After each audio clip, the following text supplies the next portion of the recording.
आजचे आपले जे पाहुणे आहेत ते सुप्रसिद्ध न्यूरो आणि स्पाईन म्हणजे मेंदू आणि मणक्याच्या विकारांचे surgeon doctor Jaydev Panchwagh. Doctor Jaydev Panchwagh गेल्या 3-4 वर्षापूर्वी आपली एका प्रसंगामुळे आपली एक चांगली मैत्री झाली. त्याच्या आधीसुद्धा आपण एकमेकांना ओळखत होतो, पण त्याच्यानंतर थोडीशी दृढ मैत्री झाली.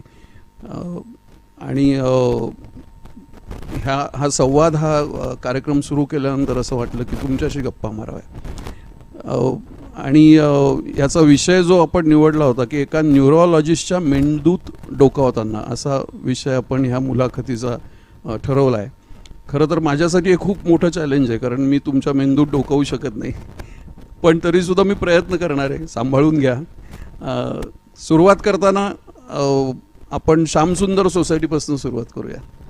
तुमचं लहानपण श्यामसुंदर सोसायटीमध्ये किंवा तो जो दत्तवाडीच्या एरियातला भाग आहे तिथे गेलं, आणि कसे होते ते लहानपणाचे दिवस, मित्र मैत्रिणी किंवा शाळा कॉलेज? आम्ही आपटे रोडला राहायचो. आपटे रोडपासून एक गल्ली निघते अपेक्षा लॉजची, ती जंगली महाराज रोडला जाऊन मिळते. त्या ठिकाणी आम्ही राहायचो आणि अजूनही ते घर आहे. फार सुंदर गल्ली आहे, अजूनही सगळ्या बाजूनी झाडांची कॅनोपी आहे. आणि मुख्य म्हणजे रुपाली आणि वैशाली दोन्ही त्याच्या जवळ आहे. त्याच्यामुळे तो भाग त्यावेळी फारच सांस्कृतिकदृष्ट्या, खाद्य सांस्कृतिकदृष्ट्या, खेळांच्या दृष्टीने, कलांच्या दृष्टीने, कारण आमच्या मागच्या गल्लीत नंदू नाटेकर राहायचे आणि फर्ग्युसन कॉलेज जवळ होतं, मॉडर्न हायस्कूल जवळ होतं जिथे आम्ही जायचो, कारण त्यावेळेला मॉडर्न हायस्कूल फारच उत्कृष्ट शाळा म्हणून गणलं जायचं. त्याचे बरेच विद्यार्थी आज अनेक क्षेत्रामध्ये पुढे आहेत. तर अशा भागात मी वाढलो, हे माझं नशीब. पण श्यामसुंदर सोसायटीशी पण काहीतरी कनेक्ट होता. मला एक स्वानंद ढवळे म्हणून मित्र तुमचा भेटला होता. नाही नाही नाही, तो तुमच्या बरोबर? आम्ही अपेक्षा लॉजच्या गल्लीत राहायचो. Okay okay.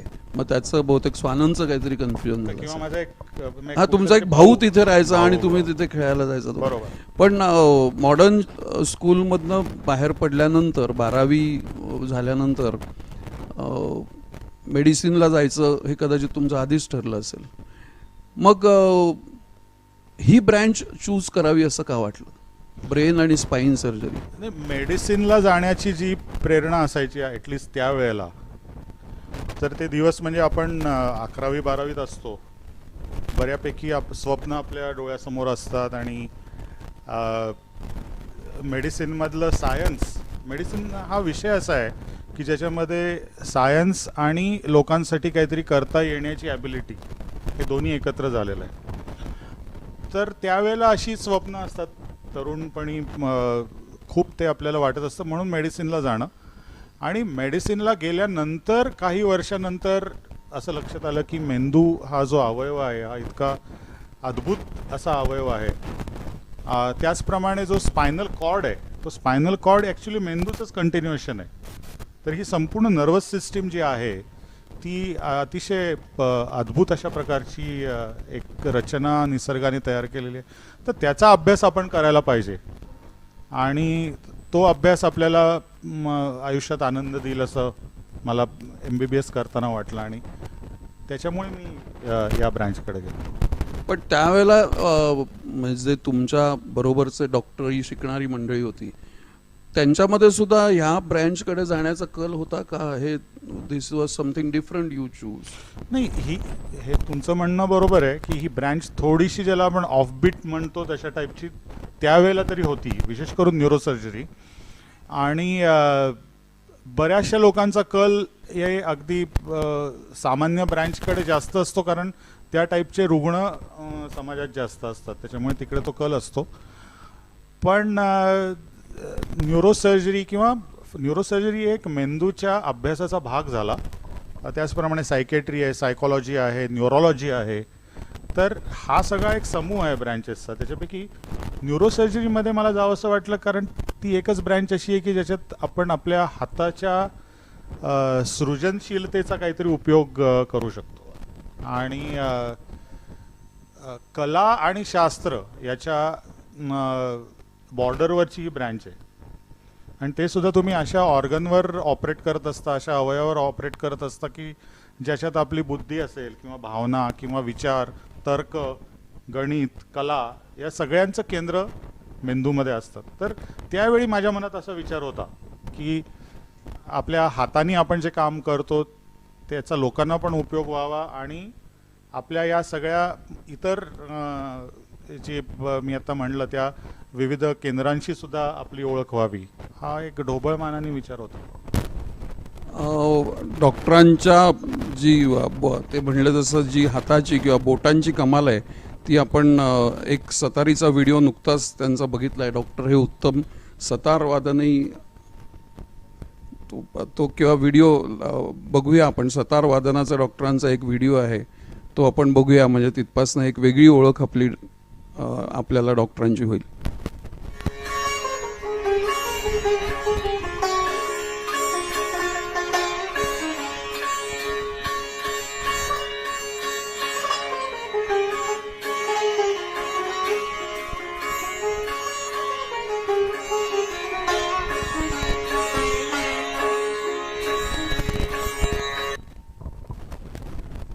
वा, सतारीचे खूपसे व्हिडिओ तुमचे मी फेसबुकवरती बघितलेत. किती वेळ मिळतो सतार वाजवायला ह्या सगळ्या धकाधकीच्या जीवनामध्ये किंवा सर्जरीज आणि क्लिनिक, OPD?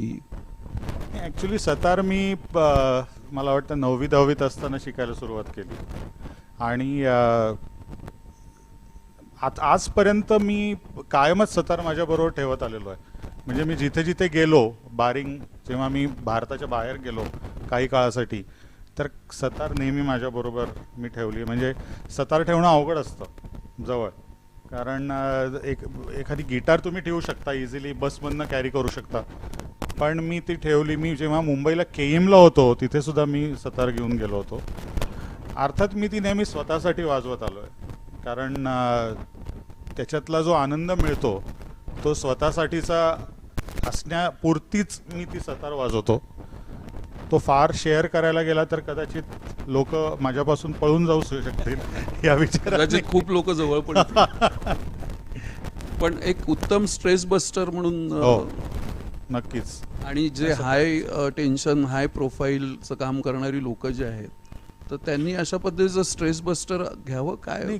काय मला स्वतःला असं वाटतं की मी ज्या ब्रँचमध्ये काम करतो ना, ती ब्रँच खूप हाय स्ट्रेस ब्रँच आहे आणि ही ब्रँच अशी आहे की ज्याच्यामध्ये तुम्ही कंटिन्युअसली कुठल्या ना कुठल्या विचारांमध्ये, स्ट्रेसमध्ये असता. पण एक्झॅक्टली त्याच्यासाठी काय करावं हा खूप पर्सनल प्रश्न आहे.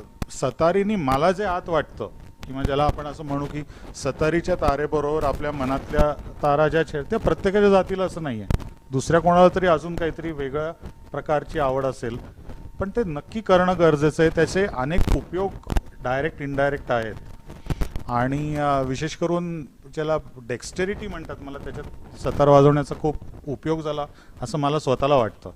कारण सतार ही दोन्ही हाताने वाजवायला लागते, त्याच्यावर डाव्या हाताचं काम असतं, उजव्या हाताचं काम असतं आणि न्यूरोसर्जरीमध्ये दोन्ही हातांवर उत्कृष्ट कंट्रोल असणं हे खूप महत्त्वाचं आहे.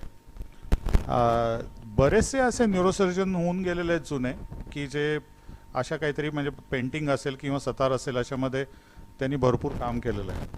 तर त्याचा कलेचा सायन्सवर आणि सायन्सचा कलेवर असा कायम एकमेकांवर परिणाम होत असतो आणि तो नेहमी दृश्य स्वरूपात असतो असं नाही, तो अदृश्य असतो बऱ्याच वेळेला, पण निश्चितपणे तो होत असतो, तो तुम्हाला जाणवत असतो आतून. आणि एखादी गोष्ट विशेष करून चांगली घडली तर ती इतकी चांगली का घडली याचं उत्तर दुसऱ्यांना कदाचित दिसत नाही, पण तुम्हाला माहिती असतं की ह्या अनेक गोष्टींचा मिळून झालेला एक संयोग किंवा परिपाक आहे. तर मला वाटतं या सगळ्या गोष्टी एकमेकांना पूरक आहेत, स्ट्रेस बस्टर आहेत. हा तर विषय त्याच्यातला निश्चितच आहे. म्हणजे थोडक्यात प्रत्येकाने आपापली आवड त्याच्या कामाच्या वेळ काढून जपली पाहिजे. आपण आपल्या आजच्या विषयाकडे वळूया. डॉक्टर, पहिला प्रश्न असा आहे की अगदी सोप्या भाषेमध्ये, म्हणजे सोप्या भाषेमध्ये, कारण जे माझ्यासारख्या असंख्य मंडळी जी ही मुलाखत बघतायत त्यांना कळलंच पाहिजे. आमच्याही मनामध्ये खूप प्रश्न आहेत. मेंदू म्हणजे काय हो नक्की? हे मेंदू म्हणजे काय याच्या आधी न्यूरोसर्जरी म्हणजे काय याचं उत्तर मला नेहमी लोकांना द्यावंसं वाटतं. कारण काय आहे की हे जे सगळे शब्द आहेत ना मेडिसिनमधले ते ग्रीक आणि लॅटिनमधनं आलेले आहेत. तर न्यूरोसर्जन काय करतात हे खूप लोकांना माहीत नाही. म्हणजे न्यूरोसर्जन म्हणजे कोण. एक छोटी गंमत सांगतो. एक घडलेली घटना. माझा एक शाळेतला मित्र, त्याचा मला फोन आला. तो म्हणला अरे मला आत्ताच्या आत्ता तुझ्याकडे यायचं आहे. म्हणलं काय झालं. तो म्हणला अरे माझ्या बायकोला किडनी स्टोन झाला आहे. तर म्हणलं एक मिनिट, किडनी स्टोन मी नाही ट्रीट करत. तर तो म्हणला अरे असं काय करतो तू, न्यूरोसर्जन नाही आहेस का. तर म्हणजे त्याला युरोसर्जन म्हणतात. तर अतिशय शिकलेला असा, तर त्याची चूक नाही आहे ती. पण न्यूरोसर्जरीमध्ये आजही बऱ्याच लोकांना माहीत नाही की मेंदू आणि मणका या अवयवांवर ऑपरेशन करण्याचं जे शास्त्र आहे हे न्यूरोसर्जरीमध्ये येतं. आणि हे जे शास्त्र आहे हे जवळजवळ 3 ते 5 वर्ष शिकायला लागतं. म्हणजे मला अजूनही बरेच लोक येऊन विचारतात की तुम्ही स्पाईनवर ऑपरेशन करता. म्हणजे मला हे कळत नाही की यांना न्यूरोसर्जरी या शब्दाचा अर्थ अजून कळलेला नाही आहे की स्पाईन सर्जरी हा न्यूरोसर्जरीचा भाग आहे. म्हणजे गाभा आहे ॲक्च्युली. 70% न्यूरोसर्जरी स्पाईन सर्जरी असते.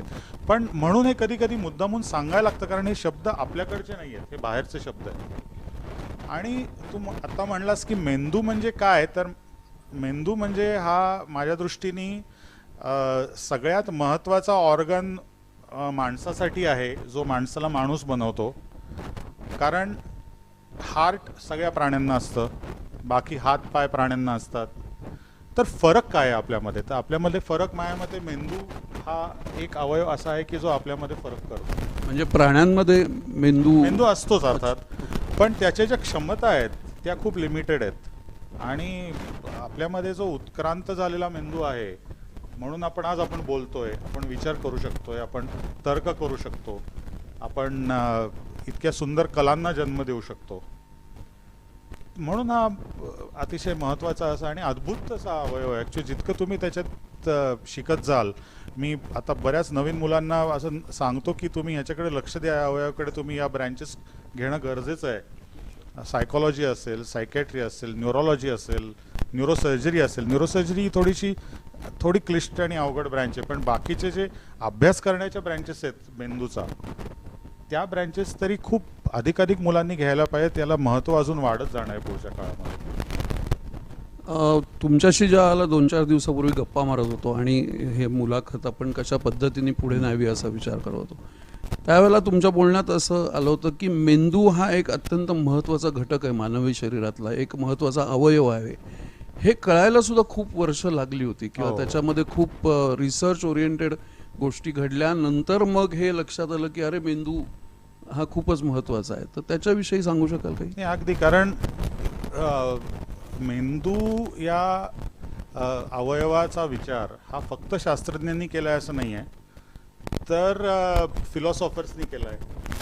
त्याच्यानंतर बऱ्याच ब्रँचेसनी केलेलं आहे. म्हणजे विविध कलांमध्ये काम करणाऱ्या लोकांनी त्याचा विचार केला आहे.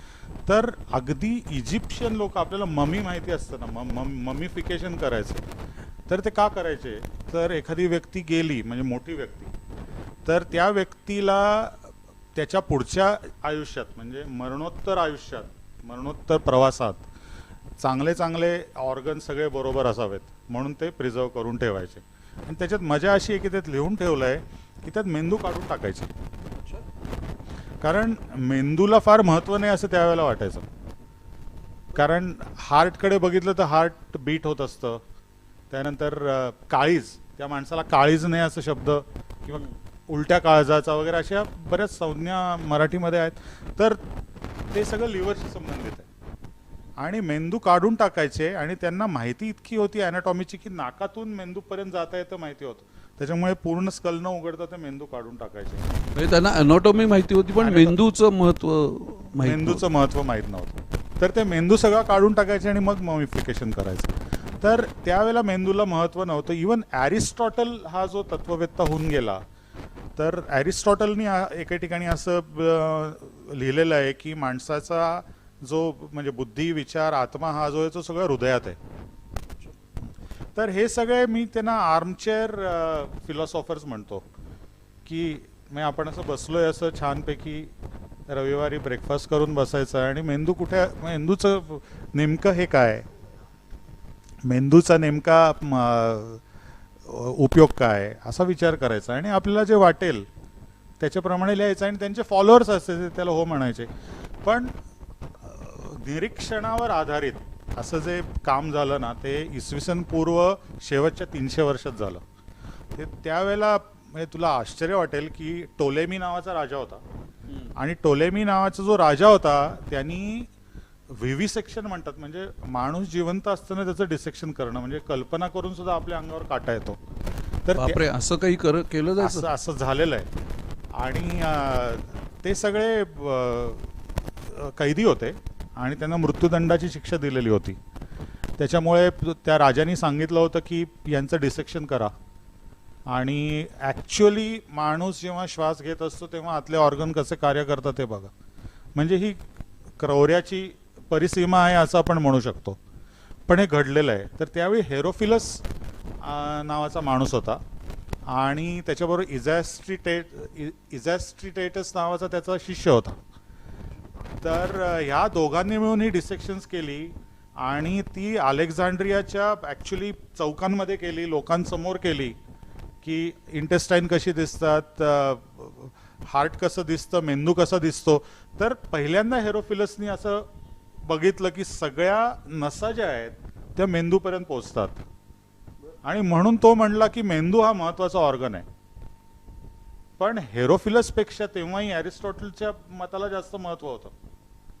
त्याच्यामुळे ती भांडणं त्यांच्यात सुरू झाली की आर्मचेअर फिलॉसॉफर खरा की निरीक्षण करून बोलणारा माणूस खरा. तर अशी ती मजा त्यावेळी जी सुरू झाली ती ज्या वेळेला म्हणजे ख्रिस्ताचा जन्म आणि त्याच्यानंतर येणारे विविध धर्म, जसं बौद्ध धर्म आला, त्याच्यानंतर ख्रिश्चन धर्म तर नंतर सुरू झाला, मुस्लिम धर्म आला. या धर्मांमध्ये समाव डिसेक्शन्स करणं माणसाची याच्यावर बंदी घालण्यात आली. इवन डेड बॉडीची डिसेक्शन सुद्धा. तर त्याच्यानंतर जे शास्त्रज्ञ झाले, म्हणजे अगदी एक टोक बघ कुठलं आहे की जिवंत माणसाचं डिसेक्शन करणं आणि दुसरं टोक 300 वर्षात की डिसेक्शनच करायचे नाहीत. तर म्हणून ते हेरोफिलसचे जे ऑब्झर्वेशन्स आहेत, अनफॉर्च्युनेटली काय झालं की आपल्याला माहिती आहे की ती लायब्ररी ऑफ अलेक्झांड्रिया जी होती ती मोठ्या फायरमध्ये जळली. त्याच्यामुळे बरंचसं ज्ञान लुप्त झालं. त्याच्या आधी कदाचित खूप लोकांना काही गोष्टी माहिती असू शकतील, पण ते लुप्त झालं. आणि त्याच्यानंतरचा काळ हा जवळजवळ डार्क एज होता सायन्सच्या दृष्टीने. म्हणजे 1400 ते 1500 साली हळूहळू लोक बोलायला लागले आणि रेने देकार्ट वगैरे सारखे जे लोक होते, जे फिलॉसॉफर पण होते आणि सायंटिस्ट पण होते, दा विंची सारखे लोक होते, ते ॲक्च्युली तुला माहिती असेल की ते पळवून न्यायचे बॉडीज उरलेल्या आणि त्याचं डिसेक्शन करायचे. कारण सायन्सची जी क्वेस्ट, जी उत्सुकता माणसाला आहे ती कायमच आहे. तर त्यामुळे मेंदूमधल्या ज्या वेगवेगळ्या क्षमता आहेत त्या मेंदूमध्येच आहेत का काळजात आहेत, म्हणजे लिव्हरमध्ये आहेत का हृदयात आहेत, त्याच्यावर खूप दिवस भांडणं सुरू होती. अशी ती एक फार इंटरेस्टिंग हिस्ट्री आहे. आणि अजूनही म्हणजे रेने डेकार्ट असं म्हणला की आत्मा आपल्या मेंदूच्या अगदी आतची कॅव्हिटी असते, थर्ड वेंट्रिकल त्याच्यात असतो. तर त्याच्यानंतर त्याच्या संबंधी ॲक्च्युली माझ्या प्रॅक्टिसमध्ये घडलेली एक घटनानंतर तुला सांगतो. पण मेंदू ॲज ऑर्गन, त्याच्यानंतर मन, आत्मा, ह्या ज्या 3 संकल्पना आहेत, या संकल्पनांविषयी शास्त्र आणि फिलॉसॉफी यांच्यामध्ये भरपूर चर्चा, वादविवाद झालेले आहेत आणि अजूनही ते सेटल ऑब्व्हियसली झालेलं नाही आहे. पण मणका म्हणजे मणक्याचं स्पाईन आणि मेंदूची सर्जरी जी तुम्ही म्हणजे तो त्याचा मगाशी तुम्ही म्हणलात तसं तो एकच भाग आहे, मेंदूचाच भाग आहे मणका हा. तर हा सुद्धा शोध त्या काळामध्ये लागलेला होता का तो नंतर लागत गेला? तो शोध लागला होता कारण हेरोफिलस, आणि हेरोफिलस ही एक व्यक्ती आपल्याला माहिती आहे कारण लिहून ठेवलं आहे. अशा अनेक लोकांनी त्या काळी डिसेक्शन्स, विविसेक्शन्स केली. त्याच्यात त्यांना ऑब्व्हियसली स्ट्रक्चर जे दिसलं ते मेंदूचं कंटिन्युएशन म्हणूनच स्पायनल कॉर्ड असते असं हेरोफिलसनी तेव्हा लिहून, म्हणजे इसवी सन पूर्व काळात लिहून ठेवलेलं आहे. म्हणजे त्या काळात ते लोक हा सगळा विचार करत होते आणि तो म्हणतो की सगळ्या मानवी क्षमतांचा बुद्धीचा सगळा उगम मेंदूमध्ये असतो आणि मणक्यामध्ये त्या ज्या नसा येतात त्यातून त्या स्नायूंना पुरवठा करतात असं त्यांनी लिहून ठेवलंय. पण म्हणजे याचा अर्थ त्या दोन्ही गोष्टी एकाच वेळेला साधारणपणे. तो ऍक्च्युली एकच ऑर्गन आहे, आपण आपल्या सोयीसाठी त्याची डिव्हिजन केलेली आहे. ओके. मेंदू कव्हर्ड म्हणजे मेंदूचं कव्हर म्हणजे कवटी आणि मज्जारज्जू म्हणजे स्पायनल कॉर्ड त्याचं कव्हर म्हणजे मणका. आता मणक्याची रचना सुद्धा इतकी अद्भुत आहे माणसामध्ये, कारण सरळ चालणारे प्राणी हे फार कमी आहेत. काही जातीची माकडं जर आपण वगळली आणि कधी कधी आपण बघतो की ते मोठी अस्वल बेअर्स असतात ते उभे राहतात, ते सोडलं तर सरळ चालणारे प्राणी नाही आहेत कोणी. कांगारू एक आहे पळताना. तर त्याच्यासाठी जी मणक्याची रचना आहे त्याचा निसर्गाने वेगळा विचार केलेला आहे, कारण पूर्ण गुरुत्वाकर्षण तुमच्या शरीराच्या वजनाचं पूर्ण गुरुत्वाकर्षण हे त्या मणक्यामधनं संक्रमित होतं. जे प्राणी हॉरिझॉन्टल किंवा आडवे चालतात त्यांना ते गुरुत्वाकर्षण संक्रमित करायची गरज नसते, ते पायातनं संक्रमित होतं. अच्छा. त्याच्यामुळे मणका हा माणसामधला एक इंजिनिअरिंगच्या दृष्टीने सुद्धा एक खूप आश्चर्यजनक असा निसर्गाचा क्रिएशन आहे असं म्हणायला पाहिजे आपल्याला. आणि पळताना कसं की आपण लहानपणी लगोरी खेळायचो ना, जसं वेगवेगळे त्याचे दगड असतात तसे ते एकमेकांवर रचलेले आहेत. त्याच्यामुळे जर तू पुढे वाकला मागे वाकला किंवा पळताना जर का एकमेकांपासून ते मणके दूर जाऊ शकतात. मणका हे एकच हाड असतं ते एका मिनिटात तुटलं असतं. म्हणून त्याच्या मण्यांसारखी माळ निसर्गाने तयार केली आणि त्याच्यामध्ये डिस्क, ज्याला आपण कधी कधी तो ऐकला स्लिप डिस्क होते लोकांना, तर ती जी डिस्क आहे ती डिस्क त्या दोन मणक्यांच्या मध्ये असते आणि ती शॉक ऍब्सॉर्बरचं काम करते. आपण उड्या मारतो तेव्हा मणका एकमेकांच्या जवळ फोर्सफुली जवळ येतात. तर इतका प्रचंड शॉक ते ऍब्सॉर्ब करू शकतात. पहिलाच विषय इतका कठीण होता की म्हणजे ह्याच्यातलं काय काय लक्षात ठेवायचं हा एक प्रश्नच आहे. पण अगदी आता माझ्या मनातला सामान्य प्रश्न मी विचारतो की मगाशी तुम्ही म्हणलात तसं मेंदू, मन, आत्मा, शरीर असं जर आपण चार मानवी देहाचं असं चार वैशिष्ट्य म्हणलं, ह्या सगळ्याचं कोऑर्डिनेशन कोण करतं? कोणीतरी म्हणजे अशी काही सिस्टीम आहे का आपल्या? म्हणजे आता इतके जवळजवळ 5-7 हजार सर्जरीज तुम्ही आजपर्यंत केलेल्या आहेत, तर शरीराने पुढे जायचं, शरीराने मागे यायचं, मी हसायचं, मी रडायचं, हात वरती घ्यायचा, थॉट आणि परसेप्शन्स ह्या पुन्हा एक वेगळ्या गोष्टी आहेत. ह्या सगळ्याचं कोऑर्डिनेशन कोण करतं? कोण म्हणजे तो मेंदू करतो का मेंदूतला काही भाग करतो का काय? म्हणजे हे चालतं कसं सगळं? आपण एखादं मशीन चालवताना आपण म्हणू शकतो की हे मशीन पेट्रोलवरती चालतं किंवा अमुक एका पार्टवरती हे मशीन चालतं. तसं हा मानवी शरीराचं जे मशीन आहे ते त्याचं कोऑर्डिनेशन कोण करतं? मग अगदीच कदाचित बाळबोध प्रश्न असेल. नाही ऍक्च्युली हा तर सगळ्यात मोठा प्रश्न आहे. हा बाळबोध प्रश्न अजिबातच नाही आहे, कारण याचं उत्तर अजून माणसाला मिळालेलं नाही आहे आणि त्याची उत्तर आपापल्या कल्पनेतून देऊन लोकांना सांगून आपलं दुकान चालवणारे खूप लोक जगामध्ये आहेत. त्याच्यामुळे हा धंदा सुद्धा बऱ्याच लोकांचा आहे. पण तुला खरं सांगतो की ह्याच्यावर काही अजून सिद्ध झालेलं नाही आहे, कारण मेंदू हा सुद्धा एक अवयव आहे. मेंदूमध्ये ही क्षमता आहे की विचार करायचा, पण विचार कोण करतो हा जो प्रश्न आहे, हा प्रश्न मला वाटतं इवन आपल्या वैदिक परंपरेतला सगळ्यात महत्त्वाचा प्रश्न आहे. आणि हिंदू धर्म हा असा एक धर्म आहे की ज्याच्यात ह्या प्रश्नाचा विचार वारंवार झालेला आहे की हे कोण करतं. आणि हा विचार माझ्या कल्पनेने इतर कुठल्याच धर्मात झालेला नाही. इतर धर्मांमध्ये सांगितलेलं आहे की असं वागा, तसं वागा, असं वागला नाहीत तर तुम्हाला उकळत्या तेलात घालतील नरकात, चांगलं वागलात तर स्वर्गात तुम्हाला चांगल्या विविध गोष्टी मिळतील. आता तुला माहितीच आहे काय काय मिळतं ते स्वर्गामध्ये. तर या ज्या सगळ्या कल्पना सांगितलेल्या आहेत या अज्ञानातनं आणि पूर्ण माहीत नसण्यातनं आलेल्या कल्पना आहेत. पण हिंदू धर्म जो विचार करतो की हे सगळं कोण करतो, तू जर विचारलंस आणि तू बाळबोध म्हणलास, तो बाळबोध नाही, तो तर सगळ्यात महत्त्वाचा प्रश्न. तर त्याचं उत्तर मिळवावं हीच आपल्या वैदिक धर्माची म्हणजे मुख्य परंपरा आहे. तर न्यूरोसर्जन म्हणून मला एवढं माहिती आहे की मला जे दिसतं आणि मला जे माहिती आहे त्याच्या पुढे काहीतरी आहे असं लोकांना सांगणं हे चुकीचं आहे. हा अनुभवाचा विषय आहे आणि हा शास्त्राच्या कदाचित पुढे जाणारा विषय आहे आणि हे बरेच लोक मान्य करायला तयार नसतात. पीटर मेडावर नावाचा एक फार मोठा सायंटिस्ट होऊन गेला, नोबेल लॉरिएट होता आणि त्यांनी सायन्सची फार सुंदर व्याख्या केली होती. तो एका याच्यात म्हणला की science is a quest for something which might be true. म्हणजे एखादी गोष्ट खरी असू शकेल त्या गोष्टीचा शोध घेणं म्हणजे सायन्स. तर ही केवढा मोठा आवाका आहे सायन्स. त्याच्यामुळे मला नेहमी असं वाटतं की बुद्धाने जाऊन जो शोध घ्यायचा प्रयत्न केला ते पण सायन्स आहे. आपण जे म्हणजे हेरोफिलसने जे डिसेक्शन केलं ते पण सायन्स आहे. पण मेंदूमध्ये जे विचारांचं केंद्र असेल, भावनांचं केंद्र असेल, गणित करण्याचं केंद्र असेल, कलांचं केंद्र असेल, हे आपण आजच्या सायन्सच्या दृष्टिकोनातून दाखवून देऊ शकतो. MRI वर दाखवू शकतो, फंक्शनल MRI वर दाखवू शकतो विशेष करून. पण हे कोण करतो हे आपल्याला माहित नाही. कोऑर्डिनेशन कोण करतं किंवा एखादी बॉडी जी मृतदेह आहे त्या मृतदेहामध्ये तर हे सगळे ऑर्गन्स आहेत, त्यांना ॲनिमेट कोण करतो, हु इज द ॲनिमेटर.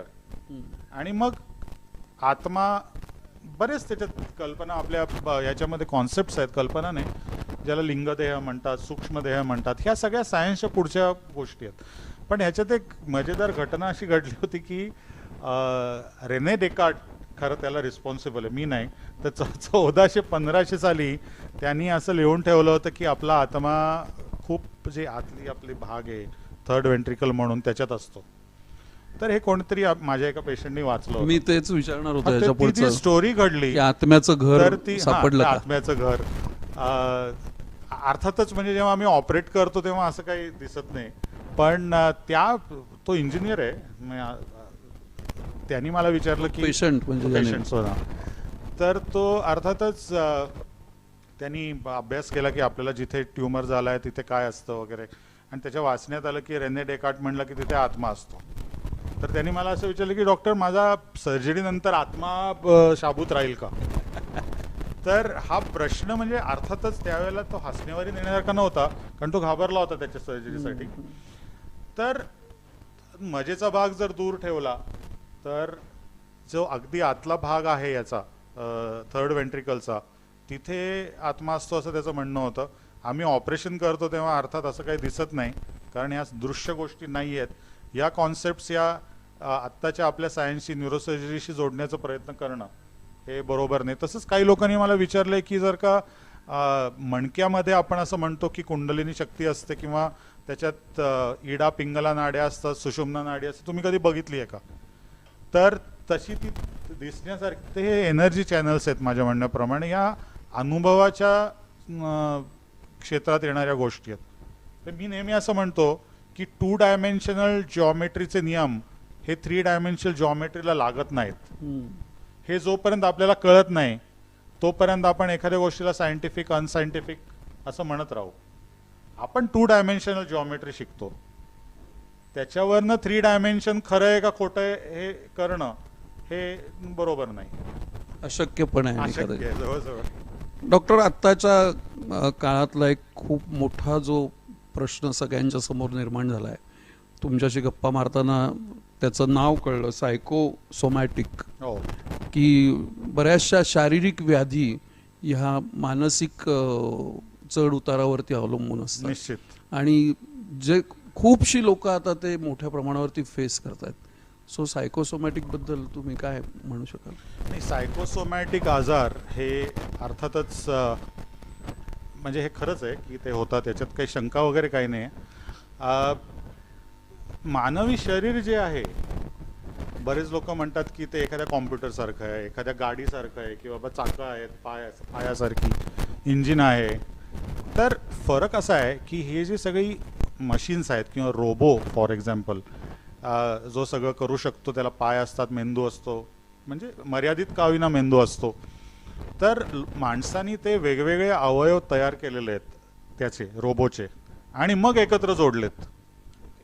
मानवी शरीर जे तयार होतं ते मुळात एका पेशीपासून होतं. म्हणजे आपल्याला माहिती आहे की गर्भधारणा जेव्हा होते त्यावेळेला 2 पेशी एकत्र येऊन तिथनं ते मानवी शरीर तयार व्हायला एकाचे 2, 2चे 4, 4चे 8 असे ते पेशी विभाजन होत जातं आणि मग मानवी शरीर रूपाला येतं. तर हे सगळं शरीर हे एका सेलपासून तयार झालेलं आहे. त्याच्यामुळे माझा पाय आणि माझा मेंदू एकेकाळी एकच सेल होते. हे काही वेगवेगळे भाग एकानं जोडलेले नाही आहेत, उलट आहे, म्हणजे एकापासून हे तयार झालेलं आहे. त्याच्यामुळे शरीर हे एक युनिफाईड एंटिटी आहे इन्क्लुडिंग मेंदू. त्याच्यामुळे एका भागावर झालेला जो आजार आहे तो निश्चितच दुसऱ्या भागावर परिणाम करतो. म्हणजे जसं सायकोसोमॅटिक आहे तसं सोमॅटोसायकिक आजार पण आहेत. ज्या माणसाला खूप दुखत असतं, जे ट्रायजेमिनल न्यूरॅल्जिया ज्याच्याबद्दल आम्ही खूप काम करतो, मी परवा तुला सांगत होतो, त्याच्यामध्ये हळूहळू माणसाच्या मेंदूत चेंजेस होतात दुखण्यामुळे. किंवा ज्या व्यक्तीला खूप काळ इथलं दुखणं असतं त्याच्या मेंदूच्या स्ट्रक्चरमध्ये काही काळाने चेंजेस होतात. म्हणजे हे पण एक सिद्ध झालेलं आहे. पेशंट तुमच्याकडे विषाची बाटली घेऊन आला होता असं तो तुमचा द्यायचा. की माझा तुम्ही आजार बरा नाही केलात तर मला आत्महत्येशिवाय पर्याय नाही हो. राहणार. मग हे त्याचंच तसंच असेल. हो. तर आता ही जी मी ते तुला सांगत होतो ना की सायकोसोमॅटिक आजाराचा शोध कसा लागला हे फार अत्यंत गमतीशीर गोष्ट आहे. आपल्या जुन्या वैदिक काळामध्ये ते अर्थातच ते माहिती असणार, पण अगदी आत्ताच्या काळामध्ये हेरोफिलसच्या काळात जो इझॅरिस्ट्रेटस नावाचा डॉक्टर होऊन गेला, तो एका सिरियन राजाच्या दरबारी राजवैद्य म्हणून होता. हां, ही गोष्ट फार इंटरेस्टिंग आहे, थोडीशी नीट ऐकायला पाहिजे. तर सिरियन राजाला एक मुलगा होता आणि हा राजा म्हातारा झाला होता स्वतः. त्यांनी आणि त्या काळी ते काय तरुण मुलींशी जसं लग्न करायचंय तसं त्यांनी एका अगदी सुंदर तरुण मुलीशी लग्न केलं. तिचं नाव होतं स्ट्रॅटोनिस आणि ती ॲपरंटली असं म्हणतात की त्या काळातली सगळ्यात लावण्यवती अशी स्त्री होती. आणि हा राजा काहीतरी 70-80 वर्षाचा होता. तर लग्न झाल्यानंतर राजाचा जो मुलगा होता त्या मुलाचं हिच्यावर प्रेम बसलं. मग ॲक्च्युली ती सावत्र आईच झाली त्याची, म्हणून तसं म्हणायला गेलं तर. आणि तो मुलगा आता बोलणार कसं, तर म्हणून तो खंगत जायला लागला मुलगा आणि तो उठेच ना बेडवरनं. आणि अशी वेळ आली की आता मरणार का काय हा. तर त्यावेळेला राजाने असं सांगितलं इझॅरिस्ट्रेटसला की तू काही करून याच्या आजाराचा शोध लाव, कारण हा माझा एकमेव मुलगा आहे आणि माझं अतिशय प्रेम आहे त्याच्यावर. तर इझॅरिस्ट्रेटसने त्याला सगळ्या प्रकारे तपासलं. त्याला कळे ना की नेमका याला आजार काय झालाय, सगळे अवयव तर ठणठणीत आहेत. तर काही काळाने त्याच्या असं लक्षात आलं की ज्या वेळेला ही स्ट्रेटोनिस ही त्या मुलाच्या समोर येते त्यावेळेला त्याचा चेहरा लालबुंद होतो, म्हणजे फ्लशिंग म्हणतो आपण. आणि त्याच वेळेला त्यांनी त्याचा पल्स बघितला, म्हणजे नाडी बघितली, तर नाडीचे ठोके जलद होतात आणि तो नर्वस होतो, एक्साइट होतो आणि त्याला बोलता येत नाही. म्हणजे ही जी मेंटल एनर्जी आहे की म्हणजे त्याचं तिच्यावर जे प्रेम बसलेलं होतं ती एनर्जी बाहेर न पडल्यामुळे ती शरीराच्या ऑर्गनवर, कारण शेवटी एनर्जी आहे ती, इमोशन म्हणजे भावना किंवा विचार, थॉट्स, ही दोन्ही या सगळ्या एनर्जीज आहेत. या एनर्जीज बाहेर पडायला पाहिजेत. म्हणजे माझा थॉट मी तुला सांगितला तर मी त्यापासून रिलीव्ह होईन, किंवा मी माझी भावना तुला सांगितली तर मी त्यापासून रिलीव्ह. पण जर ती आत दाबली गेली काही कारणाने तर ती कारण मी तुला म्हणल्याप्रमाणे की शरीर हे एकच आहे. म्हणजे मेंदू आणि पाठ, फॉर एक्झाम्पल, पाठीचे स्नायू वेगळे नाही आहेत, ते एकाच पेशीपासून तयार झालेले आहेत. तर ती एनर्जी सगळ्या शरीरात जाऊन त्या शरीराला खाय लागली होती त्याची, आणि मग तो आजारी पडत गेला. तर ह्याचा शोध त्यांनी लावला. पण राजाला सांगणार कसं, तर तो राजाला म्हणला की त्याचं एका स्त्रीवर प्रेम बसलं. तर राजा म्हणला असं कुठल्या स्त्रीवर प्रेम बसलं, तर त्याला काय सांगणार. तर तो इझॅरिस्ट्रेटस त्याला म्हणला महाराज माझ्या बायकोवर त्याचं प्रेम बसलं. तर काय बोलणार. तर राजा म्हणला अच्छा मग काय करायचं. तर तो म्हणला तुमच्या बायकोवर बसलंच तुम्ही काय केलं असतं. तो म्हणला मी माझ्या मुलासाठी मी काही करून मी देऊन टाकली असती. तर तो म्हणला नाही असंच झालंय की की की ती नवीन स्ट्रेटोनिस आहे तिच्यावर त्याचं प्रेम बसलंय. तर ह्याच्यात अनेक पैलू आहेत या घटनेमध्ये. एकतर सायकोसोमॅटिक आजाराची ही एक अत्यंत महत्वाची घटना आहे घडलेली, त्यांनी डायग्नोज केलेली. दुसरी गोष्ट, संभाषण चातुर्याचा हा एक फार मोठा नमुना आहे. ऑब्झर्वेशनचा. सी इझॅरिस्ट्रेटस ॲज अ फिजिशियन त्यांनी जे ऑब्झर्वेशन केलं आणि नंतर त्याचा डायग्नोसिस जसा रुग्णाला त्यांनी सांगितला, रुग्णाच्या नातेवाईकांना म्हणू आपण, वडिलांना म्हणजे, तर हे फार उच्च दर्जाचा डॉक्टरी कौशल्य आहे. आणि अजून एक घटना अशी घडली की असं म्हणतात की त्या राजानी याला जे इनाम दिलं ते आतापर्यंत डॉक्टरला दिलेली हिस्ट्री मधली सगळ्यात मोठी फी आहे. हा, तर ही मजेची भाग आहे. पण सायकोसोमॅटिक आजार हे तेव्हापासून लोकांना माहिती आहेत, डायग्नोज झालेले आहेत. आजच्या काळामध्ये ते खूप आहेत, कारण स्ट्रेस. आणि आता तर आपण बघतो कोरोनाच्या काळामध्ये रिसेंटली ते सुशांत सिंह राजपूतची हे जे झाली, त्याच्याकडे आपण येणारच. आणि ह्या सगळ्या याचं रूपांतर शारीरिक व्याधींमध्ये होतं. पाठ दुखीत होतं, मान दुखीत होतं, हे जे खांदे जे दुखतात बऱ्याच लोकांना, ते या स्ट्रेसमुळे दुखू शकतात. तर स्ट्रेसचं रूपांतर शारीरिक व्याधीत होणं हे खूप कॉमन आहे आपल्याला वाटतं त्यापेक्षा. पोटात दुखणं हा एक त्याच्यातला भाग आहे. तर असे बरेच सध्याच्या काळामध्ये तर हे खूपच प्रमाण वाढलंय. तुमच्याकडे येणाऱ्या पेशंट्स मध्ये सुद्धा हे जाणवतं मोठ्या प्रमाणात, खूप मोठ्या प्रमाणात. कारण आपली जी मानसिक एनर्जी आहे किंवा ऊर्जा आहे, ती ऊर्जा जेव्हा पाठीच्या मणक्याच्या भोवतालच्या स्नायूंमध्ये संक्रमित होते त्यावेळेला ते स्नायू आकुंचन पावतात. आणि ते आकुंचन पावलेल्या स्थितीत खूप वेळ जर राहिले मानेचे स्नायू किंवा पाठीचे स्नायू, तर त्याच्यामधला रक्तपुरवठा कमी होतो, कारण रक्तवाहिन्या दाबल्या जातात त्याच्या आकुंचन पावण्यामुळे.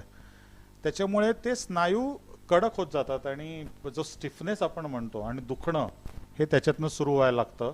त्याच्यामुळे पाठदुखी, मानदुखी आणि विशेष करून हा जो भाग आहे हे दुखणं, पोटामध्ये एक्सप्लेन न होऊ शकणारं सिम्पटम्स तयार होणं, किंवा त्वचेवर ज्याला आपण सोरियासिस सारखं म्हणतो ते वाढणं, हा जो भाग आहे हा सायकोसोमॅटिक याचे काही उदाहरणं आहेत जी लोकांना माहिती आहेत असलेली मी सांगतोय. अजूनही डीपमध्ये गेलो तर अजून पण आहेत, पण ही आपण रोज बघणारी उदाहरणं. पाय भरून येतात किंवा लोक म्हणतात डॉक्टर पाठ भरून येते, पाठ खूप दुखते, काही करावं असं वाटत नाही. तर हा सगळा त्या एनर्जी, चुकीच्या मार्गाने गेलेल्या एनर्जीचा हा परिणाम आहे. आता तुम्ही सुशांत सिंग राजपूतचं उदाहरण नाव घेतलं. त्यांनी प्रतिथयश अभिनेता आणि त्याने अचानक आत्महत्या केली. सगळ्यांना खूप मोठा धक्का बसला. प्रत्येक जण आपापल्या परीने त्याची कारणं शोधायला लागलं. सोशल मीडियावरती एकदम पेव फुटला अशा असंख्य अफवांना आणि कारणांना.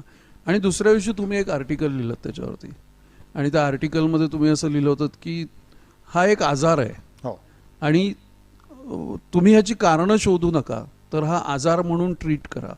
तर त्याविषयी तुम्ही, आत्महत्या हा खरंच आजार आहे का आणि तो ट्रीट करता येण्यासारखा आहे का? आत्महत्या म्हणण्यापेक्षा आपण डिप्रेशन म्हणू. म्हणजे आत्महत्या ही परिणती आहे त्याची, पण डिप्रेशन येणं हा जो भाग आहे हा निश्चितच आजार आहे, याच्यात काही दुमत नाही आहे.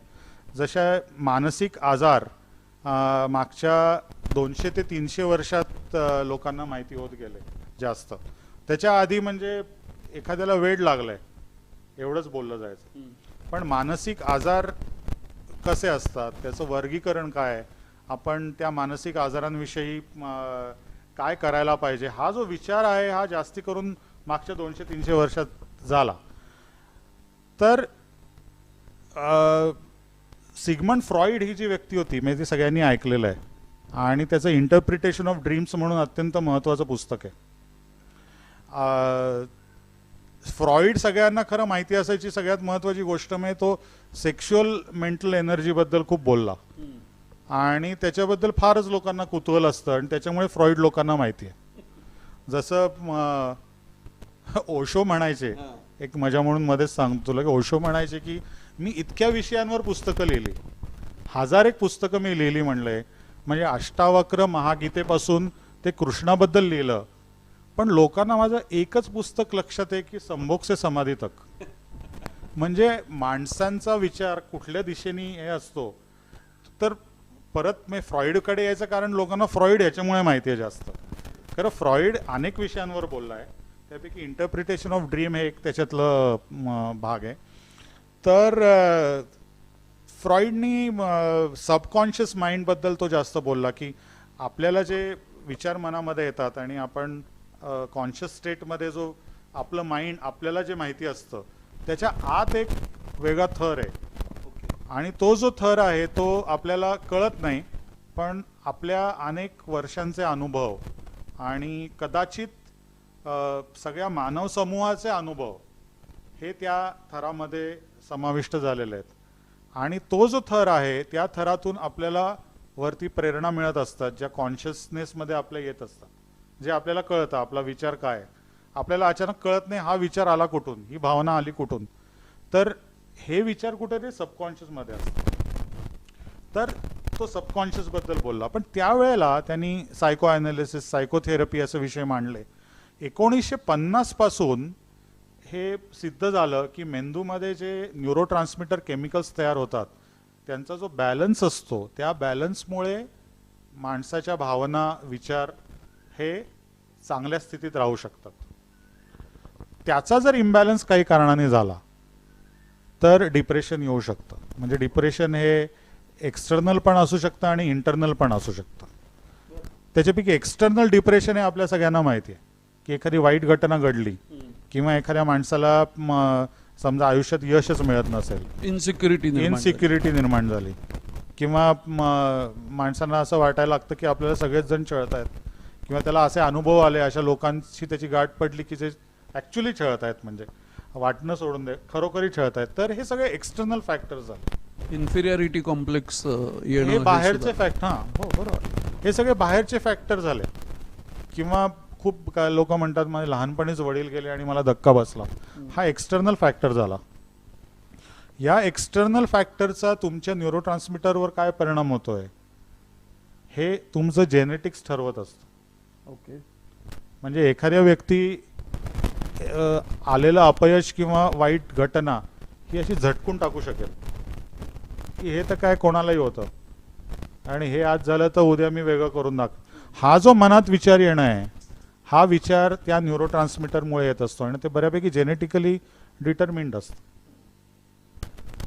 तर त्यावेळी त्या व्यक्तीला असं म्हणणं की एखाद्या व्यक्तीला की अरे असा काय बसलायस, शूरवीर, हां शिवाजी महाराजांचा आपला इतिहास आहे, तू काय असा बसलायस, उठ जा, अशा बावटासारखं बसू नको, असं म्हणल्यावर त्याला अजून डिप्रेशन येतं. याचं कारण असं की त्याला सल्ल्याची गरज नसते, तर त्याचे जे न्यूरोट्रान्समीटर कमी झालेले आहेत ते न्यूरोट्रान्समीटर रिप्लेनिश करायची गरज असते. तर 1950 पासून त्याच्यावर औषधं तयार होणं सुरू झालं आणि आज वेगवेगळ्या प्रकारची औषधं अवेलेबल आहेत. ती जर घेतली तर ते न्यूरोट्रान्समीटर लगेच नाही पण काही महिन्यांमध्ये पूर्वपदाला येऊ शकतात आणि त्याच्यानंतर ते डिप्रेशन कमी होऊ शकतं आणि मग तुम्ही त्याला हा सल्ला देऊ शकता की तू असं बसू नकोस किंवा असं करू नकोस, चल हे कर. तर त्या स्थितीमध्ये त्याला हे कळणं शक्य असतं. तर मी जे लिहिलं होतं, तू जे म्हणतोयस ना त्या लेखामध्ये की हे न्यूरोट्रान्समीटर केमिकल्स असतात. जसं डायबेटीसमध्ये काय नसतं तर इन्शुलिन कमी असतं लोकांमध्ये, ते इन्शुलिन आपण बाहेरनं देतो बरोबर. तर मेंदूमधले न्यूरोट्रान्समीटर कमी झाले आणि डिप्रेशन आलं तर ते केमिकल्स पण बाहेरनं द्यायला पाहिजेत. बॅलन्स केलं पाहिजे, बॅलन्स करायला पाहिजे. आणि त्याच्या भोवती लोकांना इतकं म्हणजे कमीपणाची भावना आहे की अरे सायकॅट्रीची औषधं काय घेतोस, किंवा तुझं मन कमकुवत आहे, अशा प्रकारचे जे भाष्य आहेत. आता हे सुशांत सिंह राजपूतचं झाल्यावर सुद्धा तू काही बघितलं असेल लोकांचं लिहिणं, तर काही लोक म्हणले की एवढं काय आम्ही सुद्धा खूप अवघड याच्यातनं गेलोय. अरे पण त्या व्यक्तीचे न्यूरोट्रान्समीटर्स कसे होते, त्याला काय गरज होती. तू भले असशील शिवाजी, पण त्याची जडणघडण कशी आहे. मग आपण सहज ऍक्सेप्ट करतो की एखाद्या व्यक्तीला समजा हात नसेल, लुळा असेल, तर आपण त्याच्याकडे अगदी यांनी बघतो की बिचारा. पण एखादा डिप्रेस माणूस असेल तर त्याच्याकडे आपण असं बघतो की बाबा ह्याच्यामध्ये काही धैर्यच नाही. तर ही ॲटिट्यूड चुकीची आहे आणि ही ॲटिट्यूड पहिली संपवायला पाहिजे. आणि अशा लोकांनी औषधं घेण्यामध्ये काहीही कमीपणा मानू नये. असं मी जे म्हणलो त्याला एंडोजिनस डिप्रेशन म्हणतात. काही काही लोक अगदी श्रीमंत असतात, सगळ्या गोष्टी असतात, पण ते डिप्रेस्ड असतात. तर त्याच्यावर लोक म्हणतात बघा श्रीमंतीवर काहीच अवलंबून नाही, हे पण डिप्रेस्ड आहेत. तर हे बरोबर नाही. तर तो माणूस डिप्रेस्ड आहे याचं कारण त्याच्या मनात, त्याच्या डोक्यातले न्यूरोट्रान्समीटर कमी आहेत. एखादा भिकारी आनंदात फिरताना सो तुम्हाला दिसेल, कारण त्याचे न्यूरोट्रान्समीटर हे वेगळ्या लेवलला काम करतायत.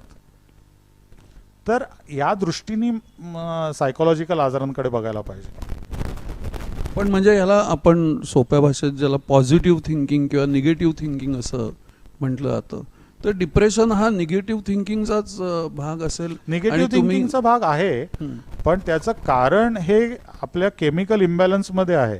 ओके. आणि ते नीट करता येतं. याचा अर्थ असा नाही की सायकोथेरपी आणि इतर उपायांचा उपयोग नाही, पण फक्त तेवढे केले आणि जर आपण माणसाला म्हणलं की आम्ही हे सायकोथेरपीवर करतोय, आता तू बरा होशील, तसं होत नाही बऱ्याच वेळेला, जोपर्यंत ते न्यूरोट्रान्समीटर्स जागेवर येत नाही. दोन्ही गोष्टींची गरज लागू शकते त्याला. पण आत्ताची जी ही युनिक सिच्युएशन कोविड-19मुळे तयार झाली आहे, की लोक घरात बसून आहेत, जॉबलेस होत आहेत, कनेक्ट लोकांचा खूप कमी झाला आहे, सोशल मीडियावरती खूप लोक ॲक्टिव्ह झाली आहेत, व्यक्त होता येत नाही आहे, व्यक्त करता येत नाही आहे. कोविड-19चा इम्पॅक्ट जो आहे, करोना म्हणून तो एक इम्पॅक्ट आहे आणि ह्याच्यातनं येणारं नैराश्य हा एक मोठा इम्पॅक्ट असणार आहे. सो तुम्ही त्याच्यावरती काही असं सल्ला देऊ शकाल की how to come out of it? नाही, हे निश्चित आहे की माणूस हा समाजप्रिय प्राणी आहे. म्हणजे दोन माणसांमध्ये इंटरॅक्ट होणं हे मेंटल वेलबिंगचं एक महत्त्वाचं ची गरज आहे त्याच्यासाठीची. ती जर बंद झाली तर डेफिनेटली परिणाम होतात. ॲक्च्युली घडणाऱ्या घटना तर मग लोकांच्या नोकऱ्या जाणं किंवा पुढे काय होईल याची भीती वाटणं, हा जो भाग आहे ज्याला फॉरबोर्डिंग म्हणतो आपण, ते खूप प्रचंड वाढलेलं आहे की पुढे नेमकं माझं काय होईल. आणि त्याच्यामुळे जी अँझायटी येते, अँझायटी हा जो भाग आहे हा डिप्रेशनपेक्षा वेगळा आहे, पण त्याचा भाऊ आहे. अँझायटी आणि डिप्रेशन हे बऱ्याच वेळेला हे एकत्र नांदत असतात. एकामुळे दुसऱ्यामुळे पहिलं होऊ शकतं. तर ही जी अँझायटी आहे ही जर परत परत राहिली तर ती व्यक्ती खचत जाते. तसं आता आपल्याला दिसतंय की एखाद्या व्यक्तीची नोकरी गेली तर त्याला असं सांगण्यात येतं, अरे काही काळजी करू नको, 6 महिन्यानंतर तुला आम्ही परत घेऊ किंवा काय. पण ही जी अनिश्चितता आहे आणि मधल्या वेळात काय करायचं याची जी अनिश्चितता आहे ती लोकांना खाती आहे आज. तर हे एक्सटर्नल फॅक्टर आहे हा. याच्यामध्ये जर का तो माणूस ऑलरेडी प्रोन असेल, म्हणजे जर का त्याच्यामधल्या न्यूरोट्रान्समीटर ऑलरेडी अशा लेवलला असतील जेनेटिकली की ते कमी आहेत, तर अशा व्यक्तींना डिप्रेशन नक्कीच होऊ शकतं. आणि मी असं सांगेन की जर का डिप्रेशनचे जर काही तुम्हाला सायन्स आजच्या काळात दिसल्या की म्हणजे खूप वाईट वाटणं, रिपीटेडली रडण्याचे एपिसोड्स होणं किंवा काहीही न करावंसं वाटणं आणि एक्स्ट्रीम निगेटिव्ह इमोशन्स जे येतात, तर प्लीज अशा लोकांनी सायकेट्रिस्टना कन्सल्ट करावं. सायकेट्री माझी ब्रँच नाही आहे, पण चांगल्या सायकेट्रिस्टना कन्सल्ट करावं आणि जर त्यांनी औषधं दिली तर ती घेतली पाहिजेत आणि त्याच्यातनं ते याच्यातनं तरुण जाऊ शकतील. हे निश्चित लोकांना सांगायला पाहिजे, कारण या परिस्थितीवर उपाय काय हे तूही सांगू शकत नाहीस, मीही सांगू शकत नाही, कोणाकडे उत्तर नाही आहे. ज्या वेळेला खरोखरी लस त्याच्यावरची उपलब्ध होईल. आणि मीडिया जी आहे ना ती अँझायटी अजून लोकांची वाढवते.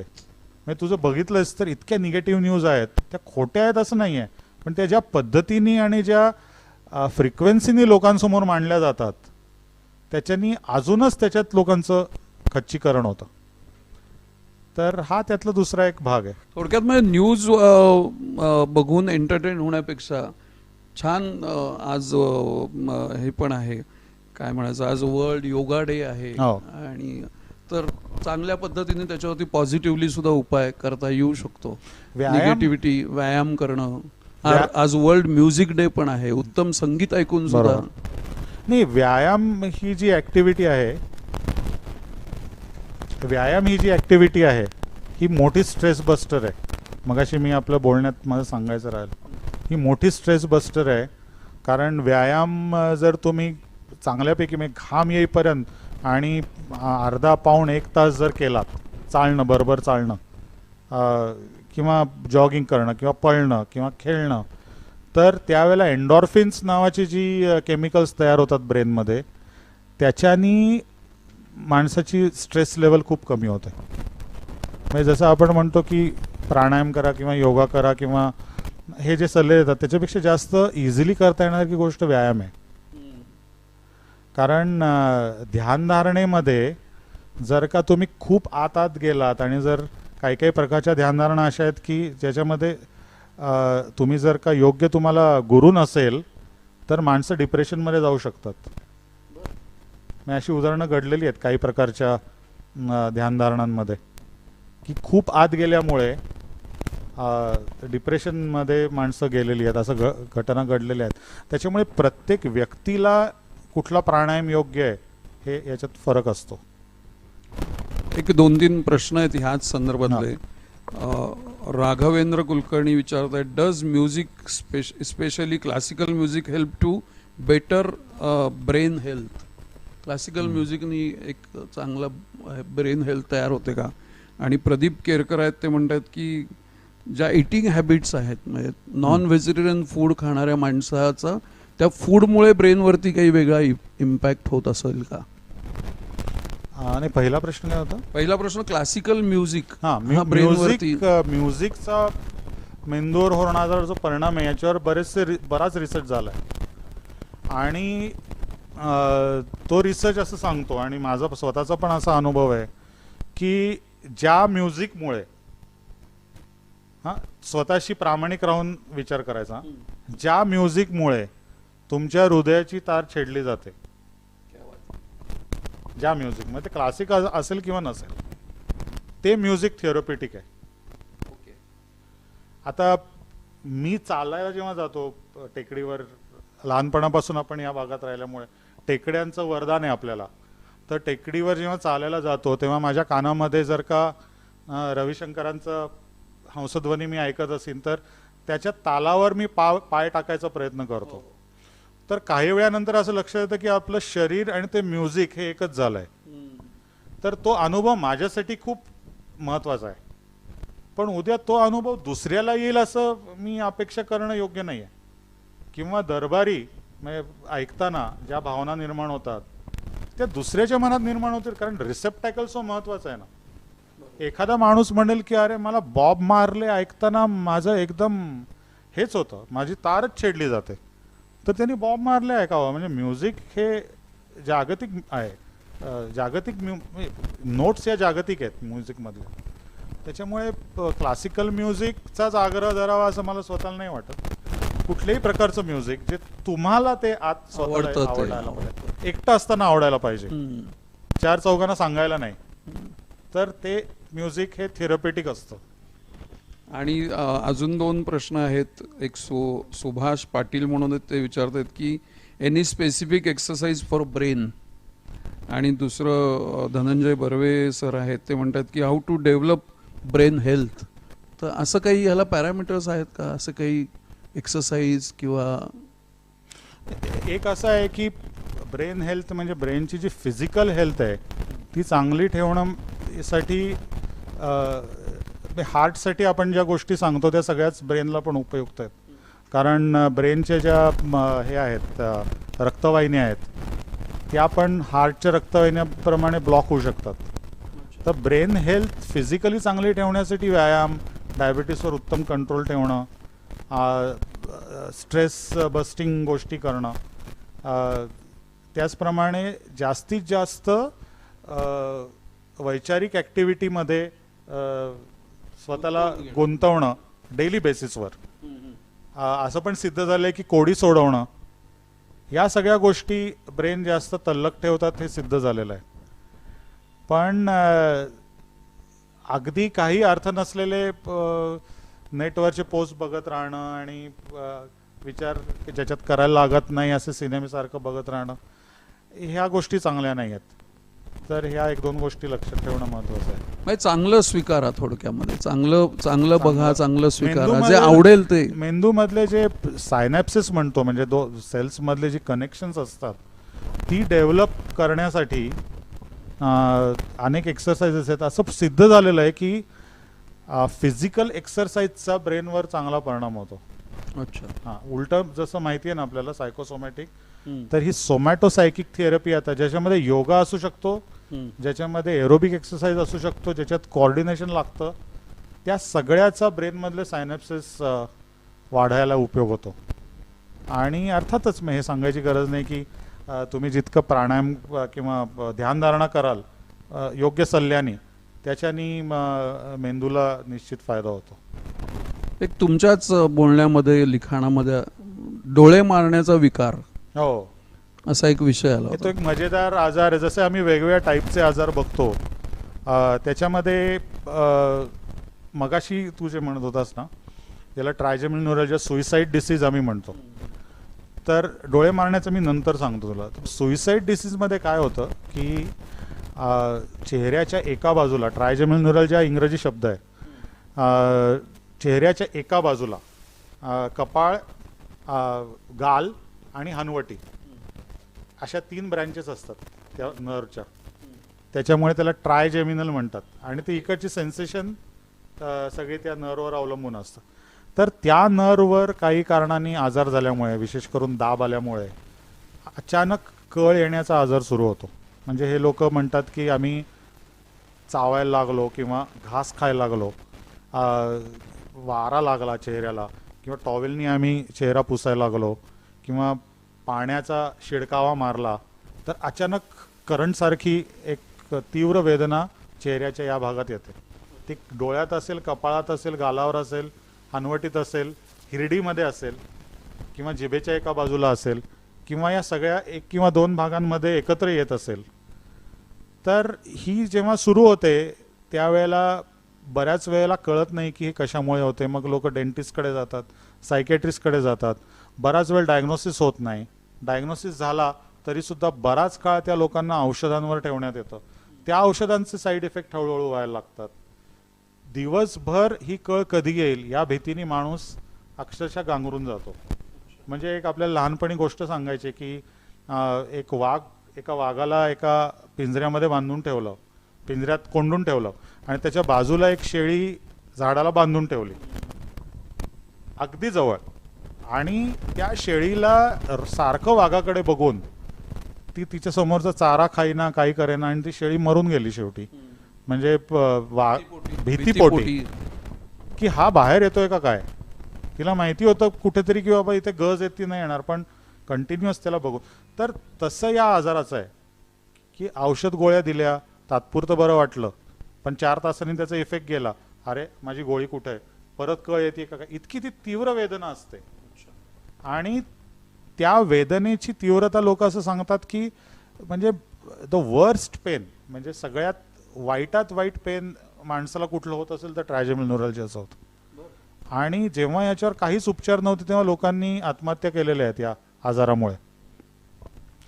तर हे आपण समजू शकतो की पूर्वीच्या काळात केलेले आहेत. पण मी जो हे काम सुरू केलं ट्रायजेमिनल न्यूरॅल्जियाचं, त्याचं कारण असं की साधारण 15 वर्षापूर्वी माझ्या क्लिनिकमध्ये एक माणूस आला. त्याचं दाढी वाढली होती, त्यांनी नेहरू शर्ट घातला होता, शबनम होती, आणि अचानक आला आणि त्यांनी तिकडच्या टेबलवर, माझ्या समोरच्या टेबलवर एक कीटकनाशकाची बाटली ठेवली.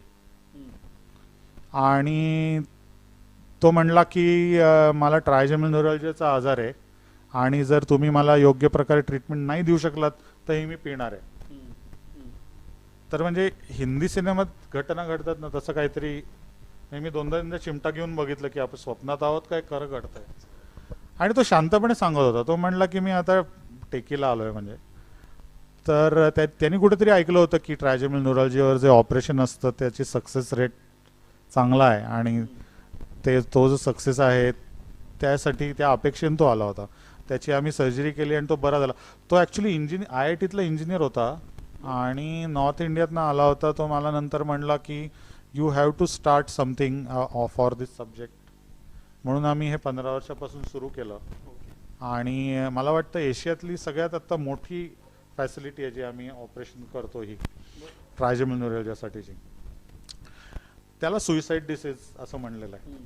तर ह्याच्यामध्ये ट्रायजेमिनल नसेवर रक्तवाहिन्यांचं स्पंदन आपटत असतं आणि ते आपटल्यामुळे त्या नसेमध्ये काही चेंजेस होतात आणि त्या चेंजेसमुळे त्या नसांमधनं या कळा बाहेर जायला लागतात, असं त्याचं आहे.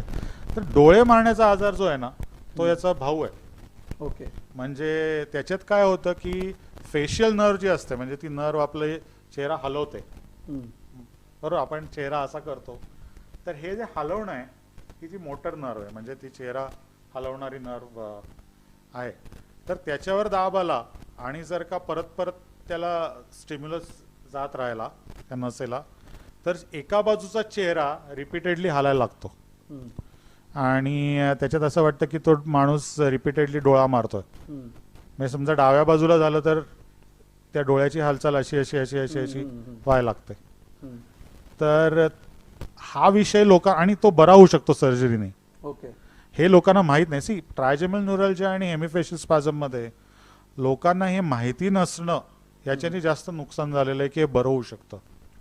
आणि या ज्या सर्जरीज असतात त्या थोड्याशा जास्त स्पेसिफिक आहेत आणि ज्या ठिकाणी त्या ज्या वारंवार केल्या जातात त्या ठिकाणी त्याचं सक्सेस रेट ऑब्व्हियसली जास्त असतं. तर लोकांना कळावं म्हणून मी त्याला डोळे मारण्याचा आजार असं नाव दिलं होतं. कारण हेमिफेशियल स्पाझम असं लिहिलं तर ते पटकन मराठी लोकांना कळणार नाही, म्हणून डोळे मारण्याचा आजार असं मी त्याला ते नाव पण दिलं. असे पेशंट म्हणजे पेशंटला कळलं आणि तुमच्याकडे ते आले असं झालंय की स्पेसिफिक पेशंट असे? हो हो. आता काय आहे की त्याविषयी रुग्णांना माहिती दिल्यामुळे लोकांना त्याविषयी जास्तीत जास्त माहिती व्हायला लागलेली आहे आणि त्याच्यामुळे ते येतात. फार मजेदार स्टोरीज काय काय लोक सांगतात. माझ्याकडे एक जबलपूरहून मुलगी आली होती. ती म्हणली की मी रिसेप्शनिस्ट आहे आणि मी ज्या वेळेला एखाद्या नवीन कोणीतरी येतं ऑफिसमध्ये त्यावेळेला ते आज जाऊन बॉसला म्हणतात, अहो तुमची रिसेप्शनिस्ट डोळे का मारते. तर आपल्याला मजा वाटते पण त्या व्यक्तीसाठी ते खूप एम्बॅरेसिंग आहे. खूप एम्बॅरेसिंग. बस स्टॉपवर काही गैरसमज झालेले आहेत. मी लोकांना मारलेलं आहे की डोळे का मारता वगैरे म्हणून. आणि मुंबईहून एक पेशंट माझ्याकडे आले होते. तर तिचं वय होतं 65 वर्षाच्या बाई होत्या. त्या मला म्हणल्या की मला हे होतं, मी दुर्लक्ष करायचे, पण मी मागच्या आठवड्यात काही मुलांना बोलताना अरे वो आँख मारने वाली चाची आ गई, ते ऐकून त्या म्हणल्या मी आता ठरवलं की हे करायचं. तर त्याच्यातनं माणसं डिप्रेशनमध्ये पण जाऊ शकतात, कारण जॉब्स लोकांचे जाऊ शकतात, इंटरव्ह्यूला जाऊ शकत नाहीत. तर असा एक वेगळ्या प्रकारचा तो आजार आहे. ब्रेनच्या संदर्भातलाच एक शेवटचा प्रश्न आपण घेऊया की ब्रेन ट्यूमर हा जो विषय आहे तो एखाद्या व्यक्तीला ब्रेन ट्यूमर झाला असं आपल्याला लांबनं ऐकू आलं तरी सुद्धा भीती वाटते. आणि त्यामुळे खूप लोकांना ते ऍक्सेप्ट करायचं नसतं आपल्याला ब्रेन ट्यूमर झालाय. आपल्या दोघांच्या बोलण्यामध्येच मला हे कळलं की खूप वेळा तो नॉन मॅलिग्नंट म्हणजे नॉन कॅन्सरस असतो. तर ब्रेन ट्यूमरची बद्दलची जी भीती आहे त्याच्याबद्दल तुम्ही काही मार्गदर्शन करू शकता? ब्रेन ट्यूमर बद्दलची भीती डेफिनेटली आहे. आणि ट्यूमर याचा अर्थ गाठ. बऱ्याच लोकांना असं वाटतं ट्यूमर म्हणलं की कॅन्सर. तर प्रत्येक गाठ ही कॅन्सरची असते असं नाही. मेंदूमधलीच नाही तर शरीरात इतर 100 ठिकाणी ज्या गाठी होतात त्या गाठींपैकी प्रत्येक गाठ ही काही कॅन्सरची नसते. त्याच्यामुळे मेंदूमध्ये जी गाठ होते ती आयदर कॅन्सरची असते किंवा साधी असते. साध्या गाठीचा प्रॉब्लेम मेंदूतला असा आहे की मेंदू बंदिस्त कवटीत असतो. त्याच्यामुळे ती गाठ ज्या ठिकाणी वाढते जरी ती दिसायला आपल्याला छोटी वाटली तरी त्या ठिकाणची जी केंद्र असतात त्या केंद्रांवरती दाब निर्माण करायला लागते. आणि मेंदू हा सगळाच ऑर्गन अवयव हा अतिशय महत्त्वाचा असल्यामुळे थोडा जरी त्याच्यावर दाब आला तरी सुद्धा त्याचे परिणाम शरीरावर बऱ्यापैकी होतात. आणि म्हणून मेंदूतल्या साध्या गाठीसुद्धा हा सर्जरीच्या दृष्टीने एक चॅलेंज आहे आणि त्या अतिशय व्यवस्थित काढणं गरजेचं असतं. मागच्या शतकाच्या सुरुवातीला हार्वे कुशिंग नावाचा न्यूरोसर्जन अमेरिकेतून गेला आणि त्यांनी याविषयी खूप मोठं संशोधन केलं आणि मग या ब्रँचला सुरुवात झाली ब्रेन ट्युमर्सच्या. आणि आज स्थिती अशी आहे की आम्ही ज्या वेळेला ब्रेन ट्युमर ऑपरेशन करतो त्यावेळेला म्हणजे ब्रेन ट्युमर ऑपरेशन 2 स्थित्यंतरातनं गेलं. पूर्वी ब्रेन ट्युमर काढला आणि माणूस जिवंत राहिला म्हणजे खूप काहीतरी झालं असं होतं. आज कसं आहे की ब्रेन ट्युमर तर काढायला पाहिजे आणि माणूस इंटॅक्ट राहायला पाहिजे. म्हणजे आजूबाजूच्या केंद्रांना धक्का न लागता ब्रेन ट्युमर काढणं हे आज बऱ्याच वेळेला म्हणजे मी म्हणेन 90% जास्त वेळेला आज आम्हाला शक्य झालेलं आहे. आणि ह्याचं कारण टेक्नॉलॉजीमध्ये आहे, सायन्समध्ये आहे. म्हणजे आम्ही न्यूरो नॅव्हिगेशन नावाचं एक इक्विपमेंट आहे ज्याच्यामध्ये मेंदूमध्ये एक्झॅक्टली कुठल्या भागात आम्ही आहोत हे ते कॉम्प्युटर आम्हाला सांगतात. बापरे. जे मायक्रोस्कोप्स आहेत ते मायक्रोस्कोपचे लाईट्स हे इतके तीव्रतेने तयार केलेत की अगदी लहान भागामध्ये तो लाईट जाऊ शकतो आणि मॅग्निफिकेशन तुम्हाला देऊ शकतो. त्याचप्रमाणे कॉम्प्युटर गायडेड स्टिरिओटॅक्टिक सिस्टीम्स तयार झालेल्या आहेत. तर हा जो तंत्रज्ञानामधला पुढे गेलेला आहे तंत्रज्ञानाविषयीचं आणि मेंदूच्या इन जनरल फिजिओलॉजी अॅनाटॉमीबद्दलची माहिती वाढत गेलेली आहे आणि MRI आणि CT स्कॅन सारख्या गोष्टी आल्या डायग्नोसिससाठी. या सगळ्यांचा एकत्र परिणाम असा झालेला आहे की याचे आउटकम्स सर्जरीचे हळूहळू चांगले होत गेलेले आहेत. आणि आम्ही आता एक ऑपरेट केलेल्या ब्रेन ट्युमर्सवर एक सिरीज करतोय आणि कोणाला त्याच्यात इंटरेस्ट असेल तर ते बघू शकतात. तुमच्या युट्यूब चॅनल माझ्या मी डॉक्टर जयदेव पंचवाघ म्हणून युट्यूब चॅनल आहे त्याच्यावर या सगळ्या इंटरेस्टिंग सर्जरीचे पेशंटच्या अनुभवांचे व्हिडिओज मी घातलेले आहेत. आणि शक्य त्यावेळेला मी ते मराठीत घातलेत पण इंग्लिश भाषा भारतात सगळीकडे म्हणजे साऊथकडे नॉर्थकडे कळते त्यामुळे इंग्लिशमध्ये सुद्धा बरेचसे व्हिडिओ लोकांच्या माहितीसाठी माहिती स्प्रेड करण्यासाठी म्हणून ते व्हिडिओज आहेत. तर 8 जूनला आत्ता ब्रेन ट्युमर डे होऊन गेला. अच्छा. तर त्यानिमित्ताने एक 8 का 10 आम्ही व्हिडिओज जे खूप मोठे आणि अवघड ब्रेन ट्युमर गेल्या 5 वर्षात आम्ही ऑपरेट केले होते आणि ती माणसं व्यवस्थित झाली तर त्यांचे काही अनुभव त्यांनी स्वतःहून येऊन अर्थात आम्ही रिक्वेस्ट केली पण त्यांचं ते आले हेच खूप महत्वाची गोष्ट आहे. कारण स्वतःचा अनुभव शेअर करण्याचा उपयोग ज्या लोकांना आजार होतो त्यांना प्रचंड होतो. तर ब्रेन ट्युमरच्या लक्षणांविषयी त्याच्या ट्रीटमेंट विषयी हे प्रबोधन होणं गरजेचं आहे. दुसरी गोष्ट अशी आहे हे लक्षात ठेवणं लोकांना हे वारंवार सांगायला लागतं की ब्रेन ट्युमर सर्जरी जिथे इक्विपमेंट्स बेस्ट आहेत अशाच ठिकाणी चांगली होऊ शकते. ओके. आणि आपल्याकडे असे काही कायदे नाही आहेत. आता जर्मनीत मी बऱ्याच वेळेला जातो आमच्या ट्रस्टच्या निमित्ताने. आमचे काही जर्मन न्यूरोसायन्स मित्र आहेत तिथले काही लोक मित्र आहेत त्यांच्याशी मी बोलतो. ते म्हणतात की आमच्याकडे ब्रेन ट्युमर ऑपरेशन करता येईल अशी काही नेमकी काहीच हॉस्पिटल आहेत ज्याला सरकारने मान्यता दिलेली आहे. छोट्या गावात कुठल्या तरी छोट्या याच्यामध्ये हे ऑपरेशन नाही होऊ शकत. पण हे आपल्या लोकांना कळणं फार महत्वाचं आहे. टर्शरी सेंटरची कल्पना काय, टर्शरी सेंटर का व्हावं, ते काय ते टर्शरी सेंटरचा बिझनेस वाढावा म्हणून व्हायचं नसतं. तर ही सगळी इक्विपमेंट महाग असतात तिथे असली पाहिजेत आणि ती महाग असतात. त्याच्यामुळे आणि अनफॉर्च्युनेटली ती सगळी इम्पोर्ट करायला लागतात. म्हणजे मायक्रोस्कोप असेल, नॅव्हिगेशन असेल, स्टिरिओटॅक्टिक सिस्टीम्स चांगल्या चांगल्या असतील किंवा अजूनही इतर जी टेक्नॉलॉजी आहे क्युसा ज्याला आम्ही म्हणतो हे महाग असतात. तर हे जर एके ठिकाणी तुम्ही एकत्र केलीत तर त्या ठिकाणी जास्त रुग्ण आले तर तिकडचे सर्जन त्या याच्यात जास्त पारंगत होतातच पण ही सगळी इक्विपमेंटची जी कॉस्ट असते ती जस्टिफाय होते. त्याला टर्शरी सेंटर म्हणतात. लोकांमध्ये हे जे पसरत चाललेलं आहे ना की मोठी मोठी हॉस्पिटल लुबाडतात त्याच्यात थोडंफार तथ्य असू शकेल. मी त्याचे डिटेलमध्ये जाऊ इच्छित नाही पण हा पण त्याचा भाग लोकांना माहिती पाहिजे की आज तंत्रज्ञान इतकं वाढलेलं आहे की चांगल्या तंत्रज्ञानाची ही प्राइस आहे आणि ती प्राइस आउटकम मध्ये बऱ्याच वेळेला दिसते. हा विषय मी बोलतोय त्यापेक्षा जास्त क्लिष्ट आहे. म्हणजे कदाचित काही ठिकाणी असं होतही असेल की बाबा जास्त चार्ज केलं गेलं किंवा असं, पण त्या चार्जेसचं कारण काय आहे ब्रेन सर्जरी किंवा स्पाईन सर्जरीमध्ये, हे बऱ्याच वेळेला लोकांना सांगितलं जात नाही. जेव्हा सांगतो ना आम्ही तेव्हा ते लोकांना जास्त पटतं की हे वापरलंय ते वापरलंय, याची ही कॉस्ट आहे. तर म्हणून टर्शरी सेंटर महत्वाचं. टर्शरी सेंटर डेव्हलप झाली तर या कॉस्ट खाली येतील, कारण जास्त पेशंट ऑपरेट झाल्यामुळे ती इक्विपमेंट्स इम्पोर्ट करणं सोपं होईल, त्याचे हप्ते सोपे होतील हॉस्पिटल्सना. तर हा खूप मोठा विषय, हा फक्त ब्रेन विषयीचा विषय नाहीये.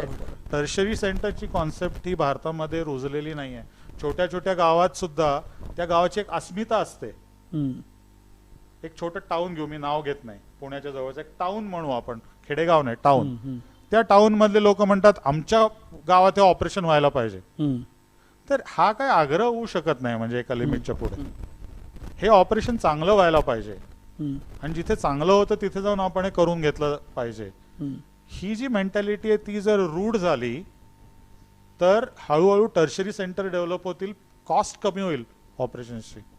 पण म्हणजे अशा पद्धतीची स्पेशलाइज्ड ब्रेन आणि स्पाईन सर्जरी करणारी किंवा क्लिष्ट सर्जरी जिथे होतात, अशा पद्धतीचे काही स्पेशलाइज हॉस्पिटल आपल्याकडे उपलब्ध आहेत आणि असली पाहिजेत का? म्हणजे आपण आता कॅन्सर स्पेशालिटी हॉस्पिटल बघतो, कोणी ऑर्थोपेडिक स्पेशालिटी हॉस्पिटल बघतो, पण ब्रेन आणि स्पाईनची असं काही हॉस्पिटल आहेत.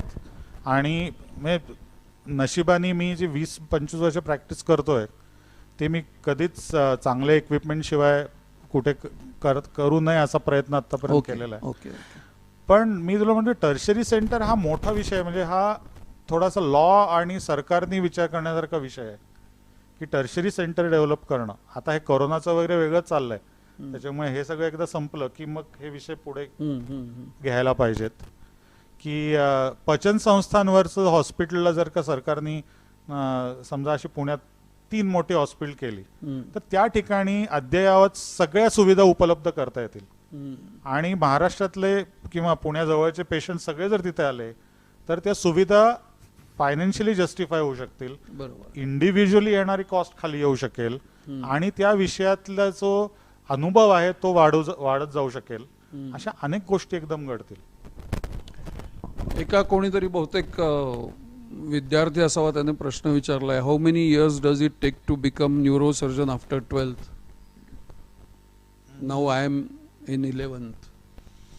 न्यूरोसर्जरी हा तसा लांबचा प्रवास आहे, तो अनुभवानेच खरं तर समृद्ध लांबचा प्रवास आहे. आणि मी असं समजतो की आज सुद्धा मी शिकतोय, म्हणजे ते शिकण्याची प्रक्रिया बंद होत नाही. पण न्यूरोसर्जरी डिग्री घेणं हा जो भाग आहे तो MBBS ची आपल्याकडे 4.5 वर्ष, 12+5, त्याच्यानंतर 1 वर्ष इंटर्नशिप, ती मध्ये 2 वर्ष केली होती, पण 1 ते 1.5 वर्ष इंटर्नशिप, मग त्याच्यानंतर एंट्रन्स एक्झाम आणि त्याच्यानंतर डायरेक्ट न्यूरोसर्जरीला जाता येईल असे 5 वर्षाचे कोर्सेस अवेलेबल आहेत.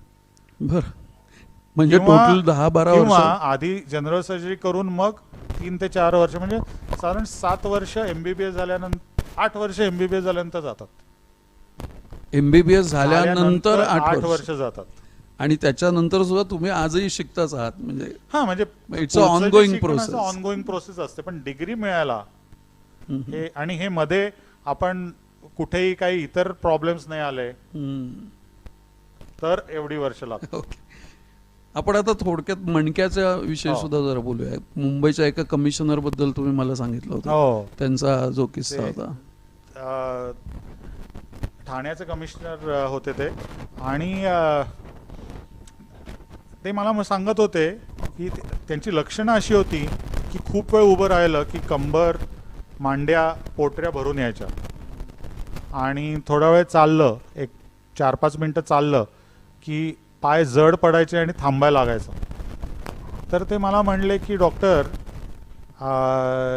बिल क्लिंटन जेव्हा आले होते त्यावेळेला मी त्यांच्या जे सिक्युरिटीचा हेड होतो मुंबईमध्ये आले होते तेव्हा, तर 2 दिवस ते म्हणले मला बसताच आलं नाही, कारण मी त्यांच्याबरोबर उभा असायचो आणि बसता यायचं नाही.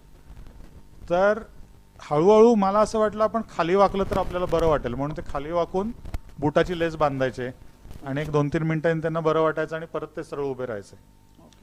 तर हा जो आजार आहे याला स्पायनल कॅनॉस स्टेनोसिस म्हणतात. आणि हा खूप कॉमन आहे. आणि ही गोष्ट सांगायची मी का तुला सांगितली की बॉडीला स्वतःचा इंटेलिजन्स कसा असतो, कारण कॅनॉस स्टेनोसिसचं पेन हे बऱ्याच वेळेला पुढे वाकल्यामुळे थोडंफार कमी होतं आणि ते स्वतःच पुढे वाकून लेस बांधायचे. त्यांच्या लक्षात आलं की हे केल्यावर आपलं दुखणं ॲटलिस्ट एक 4-5 मिनिट कमी होतं. तर ते म्हणले मला असं वाटतं बिल क्लिंटनना नंतर कळे ना की हा माणसाची लेस सारखी का सुटते, ते विनोदाने म्हणले. पण नंतर आम्ही त्यांची सर्जरी केली, कारण त्यांना स्पॉन्डिलोलिस्थेसिस होता आणि त्यांचं पेन गेला. तर त्याला या म्हणजे ऑपरेशन होऊन सुद्धा एक 10-15 वर्ष झाली असतील. पण ही अगदी माझ्या लक्षात राहण्यासारखी घटना आहे की कारण स्वतःचं शरीरच कसं आतून तुम्हाला सांगत असतं की काय करायचं, पेन घालवा, उपाय करा त्याचा. पण मणक्याचे जे आजार आहेत त्याविषयी बरेच गैरसमज लोकांमध्ये आहेत. विशेष करून आज आपली जी म्हणजे लाईफ एक्सपेक्टन्सी आहे ती वाढत चालली आहे. ज्या वेळेला 70 वर्षाची एखादी व्यक्ती माझ्याकडे येते आणि म्हणते की मला कंबर दुखते आणि पायात कळा येतात आणि मी चालू शकत नाही, त्यावेळेला ते म्हणतात आता माझं वय झालं, मी 70 वर्षाचं झालो. पण आत्ताची जी लाईफ एक्सपेक्टन्सी आहे विथ गुड मेडिकल ट्रीटमेंट ती 80 वर्ष असेल, 90 वर्ष असेल, माहीत नाही. तर तोपर्यंत तुम्ही नीट चाललं पाहिजे आणि त्याच्यासाठी वेळेमध्ये स्पायनल सर्जरी जेव्हा गरज असेल तेव्हा करणं गरजेचं आहे. ती काहीतरी कारणाने पुढे ढकलून तुमचं स्वतःचं नुकसान होऊ शकतं. अर्थात कोणाची करायची आणि कोणाची नाही करायची हा जो डिसिजन आहे ना, हा न्यूरोसर्जरीतला फार महत्त्वाचा डिसिजन आहे. ॲक्च्युअल सर्जरी करणं स्पाईनची हे चॅलेंजिंग नाही असं नाही, ब्रेन एवढं चॅलेंजिंग नक्की नाही आहे आमच्यासाठी, पण ते पण चॅलेंजिंग आहे. पण हे ठरवण्याची जी प्रक्रिया आहे की कोणाची करायची आणि कोणाची नाही, ही फार महत्त्वाची आहे. ओके. लोकांना हे कळणं महत्त्वाचं आहे की ही सर्जरी फक्त दुखण्यासाठी नाही आहे. तर हे दुखणं गेल्यामुळे तुम्ही जे चालू शकता आणि चालल्यामुळे तुमच्या हार्टचं आरोग्य किंवा तुमचा डायबेटीस कंट्रोलमध्ये राहणं, ह्या ज्या गोष्टी आहेत, किंवा तुम्ही समारंभांना जाऊ शकता, तुमचं सोशल लाईफ चांगलं राहतं, तुम्ही मेंटली जास्त तंदुरुस्त राहता. तर मणक्याच्या म्हणजे कमरेच्या मणक्याच्या ऑपरेशनमुळे या सगळ्या गोष्टी होतात. हे मी बऱ्याच वेळेला सांगायचा प्रयत्न करतो. फक्त दुखणं जाण्यासाठी ही शस्त्रक्रिया नाही आहे. आणि हे खूप कॉमन आहे. म्हणजे स्पायनल कॅनॉस स्टेनोसिस असेल, सायटिका असेल, जेव्हा कळ येते, विलक्षण कळ येते पायामध्ये आणि इतर सगळे उपाय करून सुद्धा काही उपयोग होत नाही, त्यावेळेला ती कळ सहन करून नुसतं बसण्यापेक्षा त्याला योग्य तो उपचार, सर्जिकल उपचार करून चालणं परत सुरू करणं हे फार महत्त्वाचं ठरतं. ओके. हे लोकांपर्यंत पोहोचणं गरजेचं. कारण आज असं आहे की एखादी व्यक्ती सांगायला लागली की ऑपरेशन करा, तर पहिल्या लोकांमध्ये अशी भावना येतो की अरे ऑपरेशनचं मार्केटिंग चाललंय. तर ज्ञान समजून घेणं हे काय मार्केटिंग नाही. त्याच्यानंतर तुम्ही निर्णय काही घेऊ शकता, पण हे माहीतच नसणं हा प्रॉब्लेम आहे. किंवा एखाद्याने काहीतरी चुकीच्या उपचाराने तुम्ही नक्की बरे व्हाल असं सांगणं, जे आपल्याला ऐकायला बरं वाटतं, हे कुठेतरी थांबायला पाहिजे. आणि त्याला काहीतरी एक लॉजिकनी डिसिजन्स घेण्याची प्रक्रिया सुरू व्हायला पाहिजे. आणि ती न्यूरोसर्जरीमध्ये खूप व्यवस्थित शिकवली जाते 3 ते 5 वर्ष. सायटिका सारखा जो आजार तोही हल्ली खूप कॉमनली दिसतोय, तर त्याच्यावरती सुद्धा तो पूर्ण बरा होऊ शकतो सर्जरी? 100% बरा होऊ शकतो. अच्छा. म्हणजे सायटिकाची कारणं अनेक आहेत. सायटिका याचा अर्थ कमरेपासून ते सीटमध्ये आणि मांडीच्या मागे आणि पोटरीच्या बाजूला किंवा मागे कळ येणं, याला सायटिका म्हणतात. सायटिका हा आजार नाही, हे लक्षण आहे. अच्छा. तो वेगवेगळ्या आजारांमुळे येणारं लक्षण आहे. त्याच्यापैकी डिस्क घसरल्यामुळे होणारी सायटिका, किंवा हाडामध्ये नर्व पिंच झाल्यामुळे येणारी सायटिका, किंवा कधी कधी व्हायरल इन्फेक्शन नसेला झाल्यामुळे येणारी सायटिका, या वेगवेगळ्या आहेत. त्याचा डायग्नोसिस करणं हे न्यूरोसर्जरीचं काम आहे आणि MRIचं काम आहे. जर का दाब नसेल तर ती सायटिका सर्जरीने ट्रीट करून उपयोग नाही. दाब असेल आणि साध्या उपायाने जर तो दाब जात नसेल तर ती सर्जरीनी आज ठीक होऊ शकते. अगदी बारीक एंडोस्कोप म्हणजे जे पेनच्या आकाराचे असतात ते पण तिथपर्यंत पोहोचू शकतात. मायक्रोस्कोपनी आम्ही ही सर्जरी करू शकतो. ज्यावेळेला मणके घसरतात त्यावेळेला ते परत जागेवर आणून टायटॅनियमनी ते फिक्स करू शकतो. या सगळ्या गेल्या 15-20 वर्षात झालेल्या गोष्टी आहेत. आणि त्याच्यामुळे जे पेशंट माझ्याकडे येतात विशेष करून टाउन्समधनं आजूबाजूच्या, ते म्हणतात डॉक्टर आम्हाला खूप त्रास आहे, पण आमचे शेजारचे म्हणतात की याचं ऑपरेशन झालं आणि हा तर आत्तापर्यंत बेडवर पडू नये, तर तू काय करू नको. तर ह्याचं मूळ याच्यात आहे की पूर्वीच्या काळी जी मणक्याची ऑपरेशन झाली ना, तेव्हा या सगळ्या सुविधा उपलब्ध नव्हत्या. त्याच्यामुळे कदाचित म्हणत असतील, त्याच्या कोणी ऑपरेशन केलं, कधी केलं, कुठे केलं, काय कारणासाठी केलं, हे अनेक फॅक्टर्स त्याच्यात आहेत. त्याच्यामुळे एखादी सर्जरी योग्य नाही असं ठरवू शकत नाही. ती योग्य पद्धतीने झाली का, कोणी केली, त्याची गरज होती का, ह्या सगळ्याची उत्तरं जर का पॉझिटिव्ह असतील ना, तर त्याचे रिझल्ट्स पण पॉझिटिव्ह असतात. डॉक्टर, तुमच्याशी चर्चा करत असताना तुम्ही एक असा उल्लेख केलात की ब्रेन हा नॉन सेन्सिटिव्ह पार्ट आहे, हो, त्याला सेन्सेशन नाहीये. थोडी आश्चर्यकारक गोष्ट ही आहे. अत्यंतच आश्चर्यकारक घटना आहे, कारण असं म्हणतात की सगळी इमोशन्स आपली हो. बुद्धीचं ते घर आहे, इमोशन्स सगळी आपली कदाचित तिथून हो. डेव्हलप होत असतील. तो नॉन सेन्सिटिव्ह पार्ट आहे. आणि त्याच्यावरती तुम्ही मला 2 व्हिडिओ पण दाखवलेत की एका व्हिडिओमध्ये सर्जरी चालू असताना ती पेशंट बाई व्हायोलिन वाजवते हो. आणि एका व्हिडिओमध्ये तो पुरुष बासरी वाजवत होता हो. सर्जरी चालू हो. असताना. सो इज इट पॉसिबल हो. की सर्जरी चालू असताना, ब्रेनची सर्जरी सुरू असताना? आवेग क्रेनिओटॉमी म्हणतो आम्ही त्याला. आणि जेव्हा महत्वाच्या भागाच्या जवळ ट्युमर असतो तेव्हा आम्ही ती आवेग क्रेनिओटॉमी करतो. आपल्याकडे केली जाते? हो हो हो हो हो. आणि त्या क्रेनिओटॉमीमध्ये आम्ही काय करतो की मेंदूच्या पर्यंत पोचण्यासाठी जे आपल्याला इन्सिजन घ्यायला लागतं, तर त्वचा तर अर्थातच सेन्सिटिव्ह असते, तर त्याला आपण ॲनेस्थेशिया बाहेरनं देऊ शकतो, लोकल ॲनेस्थेशिया. त्याच्यानंतर जे बोन असतं, त्या बोनच्या भोवतीचं पेरिऑस्टियम म्हणून लेअर असतो, एक पातळ पापुद्र्यासारखा, त्याला लोकल ॲनेस्थेशिया देता येतो. बोन काढताना पेशंटला फार पेन होत नाही. त्याच्यानंतरचं सेन्सिटिव्ह लेअर म्हणजे ब्रेनच्या भोवती जे आवरण असतं, ड्युरामेटर म्हणतात त्याला, ते सेन्सिटिव्ह असतं, तर त्याच्यावर ॲनेस्थेशिया देता येतो, लोकल ॲनेस्थेशिया. एकदा ते उघडलं की मेंदूवर तुम्ही नाईफनी इन्सिजन जरी घेतलं तरी ते माणसाला कळत नाही. मेंदूला स्वतःला संवेदना नाहीत. म्हणजे जो ऑर्गन संवेदनांचं केंद्र आहे त्याला स्वतःला संवेदना नाही आहे. म्हणजे ही एक निसर्गाचा चमत्कार आहे. खूपच मोठा चमत्कार आहे. जसं मी जर का डाव्या पायाला माझ्या समजा चिमटा काढला तर तो मला कळतो, कारण नसांमधनं उजव्या बाजूच्या मेंदूपर्यंत त्या संवेदना येतात. आता त्या पोचतात, कोण एक्सपिरियन्स करतं हे आपल्याला माहित नाही. जो मगाशी आपण म्हटलं की हू एक्सपिरियन्सेस हे माहित, ते सोडून देऊ आपण. पण ब्रेन पर्यंत त्या पोचतात आणि तिथे त्याचं हे होतं, समजतं, ज्याला कोणाला समजतं आत्मा म्हणून क्षणभर, तर ते समजतात, हे आपल्याला माहिती आहे. पण त्याच भागावर जो सेन्सरी कॉर्टेक्स आहे त्याच्यावर जरी आपण इन्सिजन घेतलं किंवा छेद घेतला तर रुग्णाला दुखत नाही. आणि त्याच्यामुळे ज्या बोलण्याच्या भागाच्या जवळ वगैरे जर ट्युमर असेल तर तो काढताना अवेग क्रेनिओटॉमी केली जाते. आणि तो ट्युमर काढताना आम्ही सारखा तो भाग स्टिम्युलेट करून बघतो की महत्वाच्या भागाला तर धक्का लागत नाही ना. अच्छा. त्याच्यामुळे ट्युमर काढला जातो आणि तो भाग इंटॅक्ट राहतो. पण अशा वेळेला तो पेशंट जागा असतो? अशा वेळी तो पेशंट जागा असतो आणि त्याच्याशी ॲनेस्थेटिस्ट त्या पडद्याच्या खालून बोलू शकत असतात. बर. आणि त्याला समजा तो मोटर स्ट्रिपच्या जवळ असेल, म्हणजे डाव्या बाजूला जे केंद्र असतं ज्याच्याने माझा हात हलतो, हा उजव्या बाजूचा, तिथे ट्युमर असेल तर तो भाग काढताना आम्ही सारखा हा हात हलवून दाखवायला त्याला सांगतो. आणि ते स्टिम्युलेट केल्यावर समजा तो बंद पडला, याचा अर्थ की तो भाग हा याला रिस्पॉन्सिबल आहे. कारण प्रत्येक व्यक्तीमध्ये तो भाग थोडाफार बदलत असतो. तो कळण्याचा अजून एक मार्ग म्हणजे फंक्शनल MRI. म्हणजे MRI करताना एखाद्या व्यक्तीला ती ऍक्टिव्हिटी करायला सांगायची आणि तो भाग जो आहे तो लाईटअप होतो. तर तो त्या ट्युमरच्या अनुषंगाने मागे पुढे बाजूला हे सगळं आपल्याला कळू शकतं.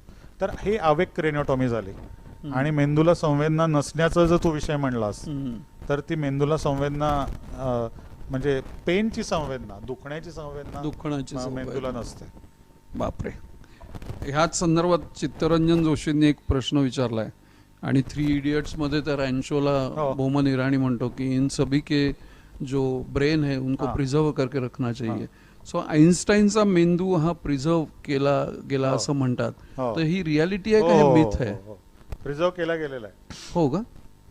प्रिझर्व केला गेलेला आहे. अच्छा. पण अर्थातच म्हणजे त्याच्यातनं काही त्यांना वाटलं की एवढा हुशार माणूस मग याच्यात काही वेगळं आहे का, हम्म. असं म्हणतात की त्याच्या मेंदूवरच्या सुरकुत्या जास्त होत्या. ओके. पण म्हणजे सुरकुत्या म्हणजे काय, मेंदू कसा असतो, मेंदूचा जो सरफेस आहे तो असा उंच सखल असतो. तुम्ही त्याला राईस पोरेज असं म्हणजे उल्लेख केला होता. ती इट लुक्स consistency. लाईक हा. ते ओके. रॉईस पॉरेज असा उल्लेख ॲरिस्टॉटलने केलाय. अच्छा.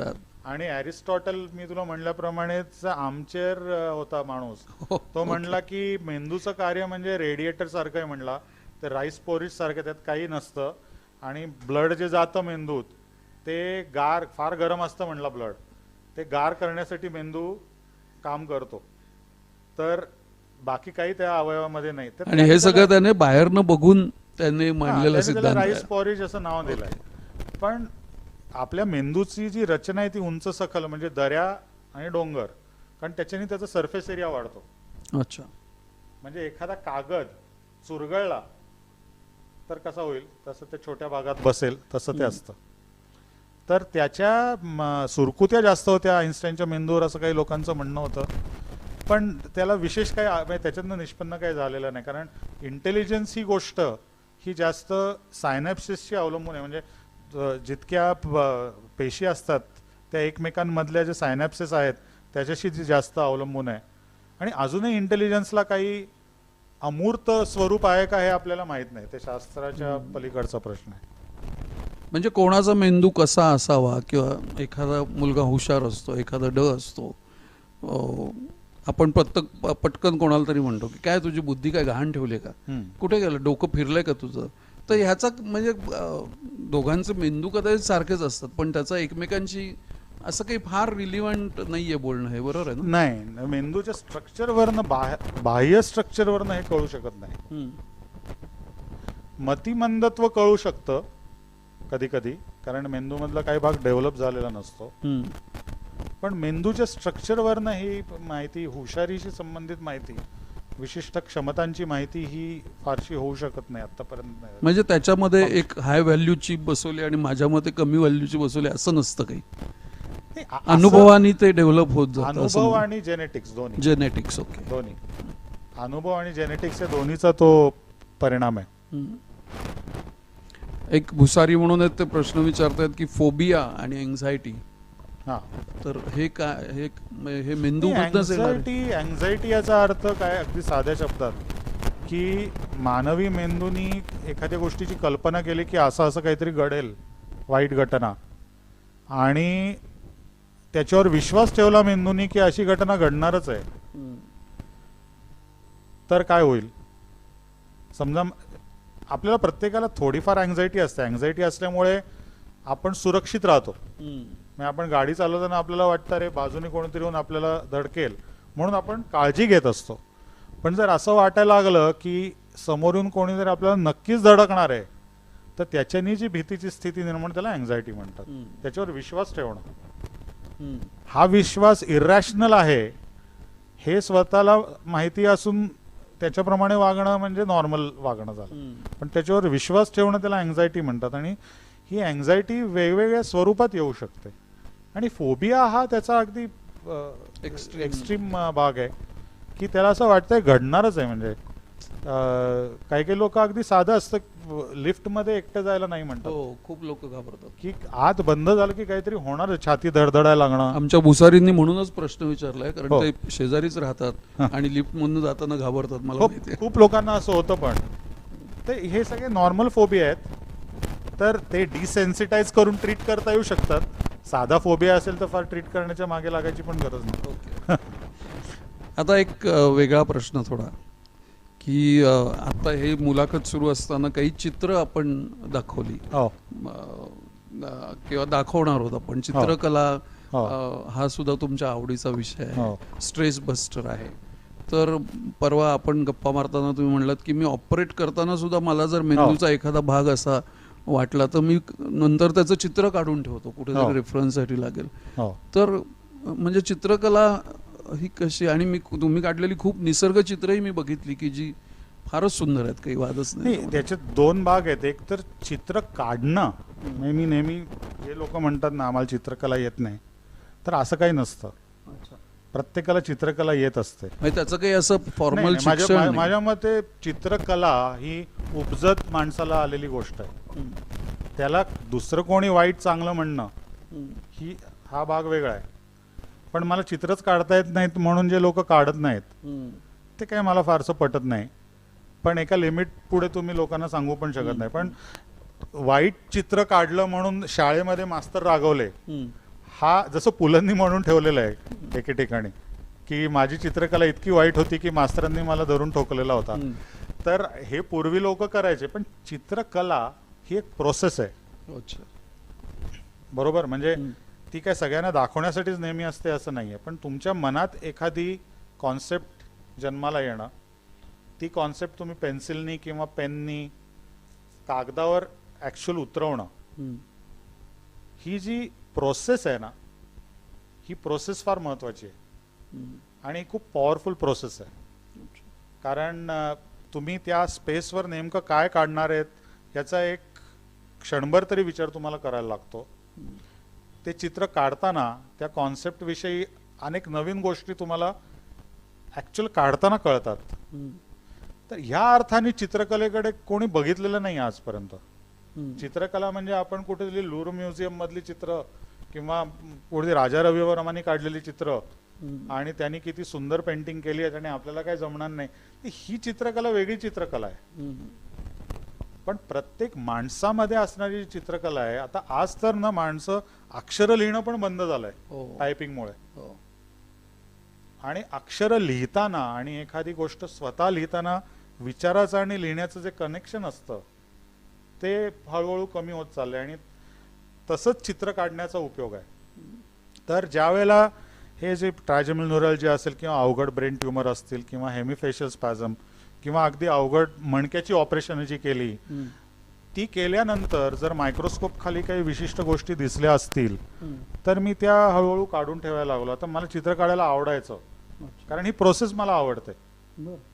चित्र जेव्हा तुम्ही काढता त्यावेळेला ऍक्च्युअल कॅनव्हास घेऊन किंवा कागद कागद पेन घेऊन- कागद कागद ओके. पेन्सिल आणि वॉटर कलर पेन्सिल्स आणि इतर गोष्टी पण जसं काही डिजिटल काही तुम्ही फोनवरती पण डिजिटल हां, काढलेली आहेत हां. ती. कारण आता हल्ली ते स्टायलस अवेलेबल आहे, हो. ॲपल पेन्सिल अवेलेबल आहे, ते पण करता येऊ शकतं. तर ज्या वेळेला तुम्ही ते काढता त्यावेळेला विचार करायला लागतो. काढताना मायक्रोस्कोप खाली बघितलेल्या गोष्टी आठवायला लागतात. तर त्याच्यातून बरंच रिसर्च निर्माण होऊ शकतं. हो. आणि बऱ्याच वेळेला वाटतं अरे हे मी करताना माझ्या लक्षात आलं नव्हतं. किंवा तुम्ही मायक्रोस्कोप खालचा फोटो बघून जर त्याचं चित्र काढताय तर मला कधी कधी लक्षात आलंय की अरे ही रक्तवाहिनी मी बघितली नव्हती जी बाजूला आहे. कदाचित त्या रक्तवाहिनीचा पण काहीतरी परिणाम असू शकेल. कारण मी इकडे ऑपरेट करत होतो पण ही रक्तवाहिनी, कारण ऑपरेशन करताना तुमचा फोकस अगदी त्या भागाकडे असतो जिथे तुम्ही ऑपरेट करताय. तर ह्या दृष्टीने रिसर्च म्हणून आणि प्रोसेस म्हणून एक विचाराची चित्र ही फार महत्त्वाची आहेत आणि ती प्रत्येकाने काढायला पाहिजेत. कॉन्सेप्च्युअल याच्यात जे लोक काम करतात त्या प्रत्येकाने, तुमची चित्रकला आहे कशी आहे हे महत्त्वाचं नाही. प्रोसेस जास्त ही प्रोसेस खूप महत्त्वाची. इन्व्हॉल्वमेंट. त्याच्याने ब्रेन मधले सायनॅप्सिस डेव्हलप होतात. ओके. आणि आता अजून आम्ही तो कोर्स सुरू केला नाही आहे पण माझ्या मनात आलेला जो अनुभव जो आहे त्याच्यातनं माझ्या मनात आलेला प्लॅन असा आहे की मी त्याला प्री मॉर्टेम म्हणतोय. पोस्टमॉर्टेम म्हणजे काय, एखादी व्यक्ती गेल्यानंतर पोस्टमॉर्टेम करतात Okay. किंवा एखादी घटना घडल्यानंतर त्याचं पोस्टमॉर्टेम करतात ओके. की काय चुकलं, त्याला पोस्टमॉर्टेम घटनांचं म्हणतो आपण. हम्म. तर प्री मॉर्टेम का करू नये. म्हणजे एखादी गोष्ट जेव्हा तुम्ही प्लॅन करता तर ती गोष्ट करताना काय काय चुका होऊ शकतील याची एक लिस्ट करणे, त्या चित्र स्वरूपात काढणे. जसं सर्जरी करताना नेमकं कसं दिसेल मला मायक्रोस्कोप खाली, हम्म. ह्याचा आधीच विचार करून ठेवणे. हे जर केलं तर you are prepared for that surgery. अच्छा. तसं प्रत्येक क्षेत्रात होऊ शकतं प्री मॉर्टेम. आणि ही अजून आयडिया कोणी फार पुढे आणलेली नाही. आणि हे प्री मॉर्टेम बद्दल आम्ही काम करतोय, ते बरंच पुढे गेलंय पण ते अजून पुढे गेलं की मी अजून बोलीन Yes. वेळेला त्यावेळेला. तर हे या चित्रातनं मला सुचलं की हे आधी पण करता येऊ शकतं, नंतरच काढायला पाहिजे अशी नाही आहे. आणि निसर्ग चित्र ही पण निसर्ग चित्र ही मी लहानपणी पेंटिंग्स करायचो आणि ती एक आतली गरज असते आणि उर्मी असते, कारण रंग कागदावर पसरवताना येणारी जी मजा आहे ती अशी एक रॉ मजा आहे वेगळी, ती डिस्क्राईब नाही करता येत आणि ती आपल्याला स्वतःला मिळते. परत मी म्हणतो की ती प्रोसेस खूप महत्त्वाची आहे. असे काही काही चित्रकार होऊन गेले म्हणजे मोठे पेंटर्स की जे चित्र काढून झाल्यानंतर फाडून टाकायचे, बर. कारण त्यांना ती प्रोसेस जास्त महत्त्वाची होती. हे दुर्दैवाने ती राहिली नाही चित्र. असं म्हणतात की व्हॅन गॉगनी काढलेल्या चित्रांपैकी बरीच चित्र नाहीच आहेत. अच्छा, कोणाचकडे नाही आहेत, डिस्ट्रॉय केली त्यांनी ती, बर. कारण त्या चित्रावर दुसरी चित्र काढली. कारण कॅनव्हास एक तर त्याला मिळायचा नाही, त्याचा भाऊ थिओ त्याला जेवढे पैसे होते कॅनव्हास द्यायचा, कलर्स मिळायचे नाहीत, तर तो त्याच्यावरच दुसरा लेअर काढायचा. अच्छा. तर म्हणून म्हणजे ते प्रोसेसमध्ये आनंद मानणारे हे लोक आहेत. कारण व्हॅन गॉग जिवंत असताना त्याचं कुठलंच पेंटिंग विकत गेलं नाही, हे माहिती असेल. म्हणजे तो ही डायड पॉपर, त्याकडे पैसे पण नव्हते. तर प्रोसेससाठी करणं एखादी गोष्ट हे फार महत्वाचं आहे आणि हे मुलांवर पण जास्त बिंबवायला पाहिजे की एंड रिझल्ट नाही, ही प्रोसेस खूप महत्वाची आहे. बरोबर. जसं संगीतात पण आहे. हो. खरं संगीत गातात म्हणतात किंवा वाजवताना ते करतानाचा जो आनंद आहे तो वेगळा असतो. आणि ज्याला म्हणतात की ब्रह्मानंदी टाळी लागणं, हो, की वाजवताना, सतार वाजवताना म्हणजे पूर्ण सगळं देहभान हरपून ऐकताना सुद्धा चांगली सतार ऐकताना सुद्धा होऊ शकतं तसं. आणि तो अनुभव खूप पर्सनल असतो आणि तो दुसऱ्याला यायला पाहिजे असं आग्रह मी हल्ली कमी करत. पूर्वी मला असं वाटायचं, मी मित्रांना सांगायचो, अरे ऐक ना हे किती चांगलं आहे. मग ते म्हणायचे अरे काय आहे, तुणतुण आहे. तर नंतर माझ्या असं लक्षात आलं की यांना देवानी ती फॅकल्टी दिलेली नाही. कदाचित त्यांना वेगळ्या दिल्या असतील फॅकल्टी, ज्या मला नाही आहेत असं मी समजतो आता. हे फक्त पर्सनल अनुभव आहेत आणि ते कधी कधी तुम्हाला खरंच त्या लेवलला घेऊन जाऊ शकतात. तो जो आनंद आहे तो प्रत्येकाला येईल असं नाही. मी मगाशी म्हणल्याप्रमाणे एखाद्याला बॉब मारले ऐकताना आनंद होत असेल, होऊ शक्य आहे. म्हणजे पण असंच सर्जरीच्या वेळेलाही अनुभव येतो की देहभान हरपून एखादी. सर्जरीच्या वेळेला निश्चितच येतो, कारण सर्जरीच्या वेळेला तुम्ही जे करत असता, आणि न्यूरोसर्जरीज या टिपिकली खूप वेळ चालतात. म्हणजे आमचं डोळे मायक्रोस्कोपमध्ये 5-5, 6-6 तास असतात. बापरे. आणि शरीर एका विशिष्ट ह्याच्यात ते असतं आणि ते फक्त हात हलत असतात, बोटं हलत असतात. त्याच्यामुळे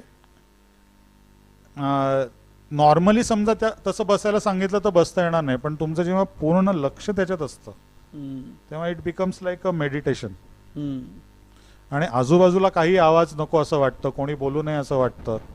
त्याच्यामुळे काही कथा तुम्ही ऐकल्या असतील आणि काही काही लोक मला अनेक वेळेला गमतीने तर काही वेळा छदमीपणे म्हणालेले आहेत की तू ऑपरेशन करत असताना तर तुला आवाज झालेला चालत नाही. त्यांना वाटत असेल की म्हणजे बहुतेक साहेब स्वतःला खूप शहाणे समजतात, पण खरं त्याच्यातलं असं आहे की तुम्ही इतकं इंटेन्सली फोकस झालेले असतात इथे की आजूबाजूचा छोटा साऊंड सुद्धा डिस्टर्ब करू शकतो. त्याच्यामध्ये इगोचा काही भाग नसतो. पण हे सगळ्यांना सांगायची गरज नाही, कारण ते कळणारे लोक पण कमी असतात आणि ते समजून घेण्याची ॲबिलिटी आणि कपॅसिटी असणं आणि त्याला बुद्धी असणं पण ही वेगळी गोष्ट आहे. आपल्या बोलण्यामध्ये अजून एक रेफरन्स आला होता की सर्जरी एका माणसाची होत असते, पण त्याच्याबरोबर बाहेर बसलेले जे त्याचे नातेवाईक असतात ते सुद्धा तितकेच टेन्स्ड असतात, ते सुद्धा तितकेच घाबरलेले असतात. तर त्यांचा सुद्धा विचार मनामध्ये ठेवायला कायम. आणि हे न्यूरोसर्जरीच्या स्ट्रेसमधलं सगळ्यात महत्त्वाचा भाग आहे की हार्वे कुशिंग मी म्हणला ना, जो मोठा एक न्यूरोसर्जन होऊन गेला, तो फिलॉसॉफर होता. पुलिट्झर प्राइज त्याला लिटरेचरसाठी मिळालं होतं आणि त्यांनी एके ठिकाणी लिहिले 2 त्याची फार महत्त्वाची वाक्य आहेत. त्यापैकी एक वाक्य असं आहे की neurosurgeon has to consider not only one organ but the entire body. आणि not only the entire body but he has to consider that entire body in his surrounding. म्हणजे तो राहतो कुठे, तो फार्मर आहे का, तो शिक्षक आहे का, तो इकॉनॉमिस्ट आहे का, तो फिलॉसॉफर आहे का, तो डॉक्टर आहे, त्याला कुठल्या फॅकल्टीची गरज आहे, त्याच्या फॅमिलीचं स्ट्रक्चर काय आहे. तर ज्या वेळेला आम्ही ऑपरेशन करतो त्यावेळेला अत्यंत चिंताक्रांत असे नातेवाईक बाहेर बसलेले असतात आणि ते टेन्शन डेफिनेटली मनावर असतं की कारण बाहेर जाऊन त्यांना सांगायचं असतं. आणि म्हणून बऱ्याच वेळेला जेव्हा काउन्सिलिंग करतो त्यावेळेला हे आवर्जून सांगायला लागतं की झालेला रोग एका बाजूला आहे आणि तुम्ही आणि मी एका बाजूला आहोत.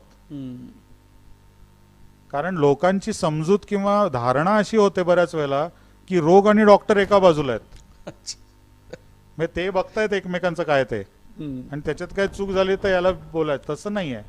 तर रिलेटिव्ह म्हणजे पेशंटचे नातेवाईक आणि डॉक्टर एका बाजूला, आणि ते प्रयत्न करतायत की आलेल्या प्रॉब्लेमला हरवायचं आहे आपल्याला. हे जेव्हा त्यांना सांगतो ना आपण तेव्हा ते त्यांना कळतं. पण बऱ्याच वेळेला कारण ते गोंधळलेले असतात, हा विचार त्यांना सांगायला लागतो मुद्दामून. आणि म्हणून याच्यात काउन्सिलिंगचं प्रचंड महत्व आहे. आपल्याकडे चांगले काउन्सिलर्स नाही आहेत. आपल्या सिस्टीममध्ये बऱ्याच गोष्टी आयडेंटिफाय, त्यांचं महत्व आयडेंटिफाय झालेलं नाही. की न्यूरोसर्जन सारख्या म्हणजे डिफिकल्ट सर्जरी करणाऱ्या डॉक्टर्सना काय सपोर्ट लागतो हे कळण्यासाठी जी एक प्रकारची प्रगल्भता लागते मॅनेजमेंटमध्ये, ती नाही आपल्याकडे. आणि त्याच्यामुळे ते स्वतःलाच आपल्याला करायला लागतं. म्हणजे त्याचंही एक वेगळं टेन्शन बाहेर बस, कारण असे वेगळे काउन्सिलर्सच नाही आहेत. शिवाय आज जाऊन ऑपरेशन करणं, शिवाय आपल्या देशामध्ये टेक्निकल ह्या गोष्टी नाहीत, त्या गोष्टी नाहीत, इम्पोर्ट करायला लागतात, त्याची कमतरता, ह्या सगळ्याला सामना या सगळ्याचा करायला लागतो. आणि ते हळूहळू कमी होत आहे, पण ते पूर्ण अजून गेलेलं नाही. पण हे टेन्शन कायम असतं. विशेष करून कधी कधी असं होतं की आदल्या दिवशीच असं काहीतरी घटना घडलेली असते की एखादा तरुण मुलगा, त्याला समजा ॲक्सिडेंट झाला, ब्रेन डॅमेज झालेला आहे, आणि तो आला आणि तो गेला. कारण ब्रेन डॅमेज इतका सिव्हिअर होता की तुम्ही काही करू शकला नाही. हे सगळं त्याच्या फॅमिलीशी बोलून ते तुम्हाला अफेक्ट करत असतं की तरुण मुलगा गेला. जरी तुम्हाला असं दाखवायला लागतं की आपल्यामध्ये इमोशन्स नाहीत आणि इमोशनलेस चेहरा करून बोलायला लागतं, पण ते तुम्हाला आत अफेक्ट, सबकॉन्शियस लेवलला अफेक्ट करत असतं. आणि त्या स्थितीत पुढचं ऑपरेशन करायला जायला लागतं दुसऱ्या दिवशीचं. तर हा जो चॅलेंज आहे हा खूप स्ट्रेसफुल चॅलेंज आहे, आणि तो प्रत्येक वेळेला प्रत्येकाला सहन करता येतो असं नाही आहे. आणि त्याच्यामुळे तुम्ही बघाल की बऱ्याच वेळा लोक म्हणतात न्यूरोसर्जन म्हणजे थोडेसे असे का असतात, हो तुम्ही सटकलेले का असतात. तर सगळे न्यूरोसर्जन असे का, तर त्याचं पार्टली उत्तर याच्यात आहे की मॉर्टॅलिटी खूप म्हणजे बघायला लागते, आणि त्या याच्यातनं बऱ्याच वेळेला नाट्यमयरित्या तुमचा चेहरा शांत ठेवायला लागतो. तुम्हाला आत त्याचा त्रास होत असतो कुठेतरी, पण असं ते सगळं अवघड गणित आहे. पण हळूहळू अनुभवाने ते पुढे जातं, अंगवळणी पडतं. शेवटचा प्रश्न डॉक्टर, की इतक्या जवळजवळ 6-7 हजार सर्जरीज तुम्ही आत्तापर्यंत केल्यात गेल्या 20 वर्षामध्ये. ब्रेन आणि स्पाईन अत्यंत क्रिटिकल पार्टच्या सर्जरीज तुम्ही करता. कठीण आहे हा प्रश्न, पण अशी एखादी सर्जरी आहे का की जी लक्षात राहिली आणि ज्याच्यातनं त्या व्यक्तीला बाहेर काढल्याबद्दल स्वतःचीच पाठ थोपटून घ्यावीशी वाटली, की खूप क्रिटिकल होतं, प्रश्नांची उत्तरं सापडत नव्हती, पण फायनली यू कुड. असं ॲक्च्युली अनेक वेळा घडतं, पण अशा वेळेला स्वतःची पाठ थोपटण्यापेक्षा जी भावना निर्माण होते ती रिलीफची भावना निर्माण होते. सुटलो, ओके, अशी भावना निर्माण होते. त्यावेळेला पाठ थोपटून घेणं वगैरे असं काही डोक्यात प्रेशर गेलं, असं प्रेशर गेलं आणि रिलीफ की हा माणूस वाचला आणि मी सुटलो या जबाबदारीतून. ओके, तर ही रिलीफची भावना जास्त असते म्हणजे अचिव्हमेंटपेक्षा. पण काही काही ब्रेन ट्युमर्स सर्जरीमध्ये असं वाटतं, किंवा हे जे ट्रायजेमिनल न्यूरॅल्जियाचं मी म्हणलं ना, तर ट्रायजेमिनल न्यूरॅल्जियामध्ये एक व्यक्ती, ज्याचा एक आमच्या यूट्यूब चॅनलवर व्हिडिओ पण आहे, तर तो गुजरातमधला माणूस होता आणि त्याला ट्रायजेमिनल न्यूरॅल्जिया होतं. तो डायग्नोसिस झाला नाही, त्याला सायकॅट्रिस्टकडे न्यायचे, कारण एकदम पेननी ओरडायला लागतो असं म्हणून सायकॅट्रिस्टकडे न्यायचे, डेंटल सर्जनकडे न्यायचे, किंवा अजून कुठले न्यूरोलॉजिस्टकडे न्यायचे, ते त्याला काहीतरी औषध द्यायचे. असं करत करत 7-8 वर्ष त्यांनी ढकलली. त्याचा मुलगा अमेरिकेत राहतो, तो माणूस त्याच्याकडे गेला, आणि पटेल त्या व्यक्तीचं नाव, आणि त्यांनी मला परवानगी दिली आहे त्याचं नाव पण सांगायला, कारण तो म्हणला साहब आप ये बताना चाहिए सब. तर तो त्या अमेरिकेत गेल्यानंतर त्याला अटॅक आला. अमेरिकेमध्ये गेल्यावर त्यांनी अजून औषधं वाढवायला सांगितली, तो म्हणला मला औषधं सांगू नका, औषधं ही तात्पुरती असतात, औषधांनी हे दुखणं 4 तास जातं, 4 तासानंतर जी कळ येते ती अजून भयानक असते. तर तो म्हणला की तुमची आता अमेरिकेत मला औषधं विकायच्या मागे लागू नका, मला याच्यातनं बरं व्हायचं आहे कायमचं, मला एका 4 तासासाठी गोळी घेऊन बरं नाही व्हायचं, मला बरंच व्हायचं आहे. तर म्हणून त्याचा मुलगा शोधायला लागला त्याला. तो म्हणला अरे हे तर एशियातलं सेंटर म्हणून त्यांनी पुण्याला मला फोन केला मुलांनी. मी म्हणलं अरे तू कॅलिफोर्नियातनं त्यांना इथे पाठवणार, मग तिथे विचारतो. म्हणला नाही त्यांना इकडे यायचं आहे. मग ते इकडे आले आणि त्यांनी मला जी स्टोरी सांगितली ती इतकी म्हणजे फारच दुःखदायक होती. ते म्हणले मी जवळजवळ प्लॅन केलं होतं की पंख्याला लटकवत घ्यायचं स्वतःला, असं ते म्हणजे त्यांनी सांगितलंय. सुसाईड म्हणून स्वतः बोललाय तो. ती व्हिडिओ जर तुम्हाला जमलं तर बघा, आमच्या यूट्यूब चॅनलवर आहे. पटेल म्हणून ते गुजराती गृहस्थ आहेत. आणि त्यांना जेव्हा मी बरं केलं तेव्हा मला असं वाटतं फार बरं वाटलं. आणि दुसऱ्या दिवशी जेव्हा ते म्हणले की तुम्ही मला जीवनदान दिलं नाही तर मी आज मेलो असतो, म्हणजे फक्त आजाराने नाही पण डिप्रेशननी आणि याच्यामुळे, तेव्हा मला वाटलं की, आणि त्यांची शस्त्रक्रिया विशेष करून अवघड होती. त्यांना जे ट्रायजेमिनल नसेवर दाब होता ते 3 रक्तवाहिन्या त्याच्यात घुसलेल्या होत्या. आणि ते करताना मला असं वाटलं आपण जे 15 वर्षाचा अनुभव आहे तो मला आत्ता इथे कामाला येतोय. कारण त्याच प्रकारच्या सर्जरीज परत परत करत राहणं, आणि ते करत असताना मला असं वाटलं की तो बरं झालं की तो आपल्या सेंटरला आला, कारण या अनुभवाचा उपयोग मी त्याला करून देऊ शकतोय. कारण ती सर्जरी थोडीशी वेगळ्या प्रकारची आहे. ती कधीतरी एखाद्याने केली तर ती तेवढी सक्सेसफुल होणार नाही अशी आहे. तर तू म्हणतोस तसं मला ही घटना लक्षात आहे की मला त्या दिवशी जो आनंद झाला की मी एका व्यक्तीला वेदनामुक्त करू शकलो. ॲक्च्युली मेडिसिन म्हणजे काय आहे फायनली, की एखाद्या व्यक्तीची वेदना दूर करणे. ही ॲक्च्युअल वेदना आहे, कधी कधी फिजिकल वेदना असेल, मेंटल वेदना असेल. तर पूर्ण मेडिसिनचा म्हणजे वैद्यकशास्त्राचा उद्देशच हा आहे की एखाद्याची वेदना किंवा प्रॉब्लेम दूर करणे. तर त्याचा हा माझ्या दृष्टीने आत्तापर्यंत सगळ्यात अत्युच्च अशा टाईपची तो क्षण होता असं म्हणायला हरकत नाही.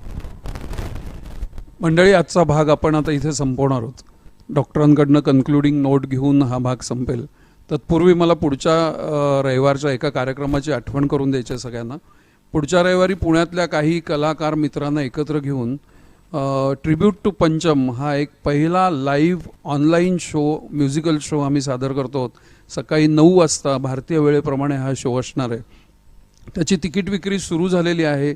www.farmaishe.com या साईटवरती जाऊन तुम्ही त्याचं तिकीट बुक करू शकता. डॉक्टर जयदेव पंचवाघ आज आपल्याबरोबर आहेत. आपल्याशी त्यांनी गप्पा मारल्या. भविष्यातही पुन्हा त्या आपल्याशी गप्पा मारतील. डॉक्टरांबद्दल मी शेवटचं एवढंच फक्त सांगेन की माझ्या आयुष्यातल्या सगळ्यात कठीण प्रसंगामध्ये डॉक्टरांनी मला ज्या पद्धतीने रिलॅक्स केलं किंवा ज्या पद्धतीने त्या कठीण प्रसंगातनं मला आणि माझ्या पत्नीला आणि कुटुंबाला बाहेर काढलं, त्याच्याबद्दल मी आज सगळ्यांच्या समोर त्यांना धन्यवाद म्हणू इच्छितो. डॉक्टर हे अत्यंत निष्णात सर्जन आहेतच, ते उत्तम सतारवादक पण आहेत. त्यांची सतारही आपण ऐकली. ते उत्तम चित्रकार आहेत. टेकडीवरती जाताना ते आपल्याला फिरायला जाताना भेटतात. या सगळ्याच्या शिवाय डॉक्टर जयदेव पंचवाघ हे एक अत्यंत चांगला माणूस पण आहेत.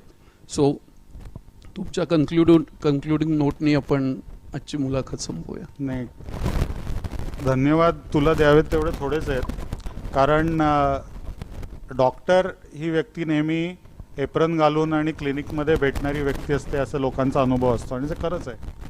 आणि विशेष करून आमच्या लोकांची जेव्हा गाठ पडते तेव्हा ती त्यांच्या अवघड स्थितीत पडते. आणि बरेचसे असे याच्यामध्ये पॉईंट्स असतात की जे सांगावेसे वाटतात, लोकांना आम्हाला विचारावेसे वाटतात.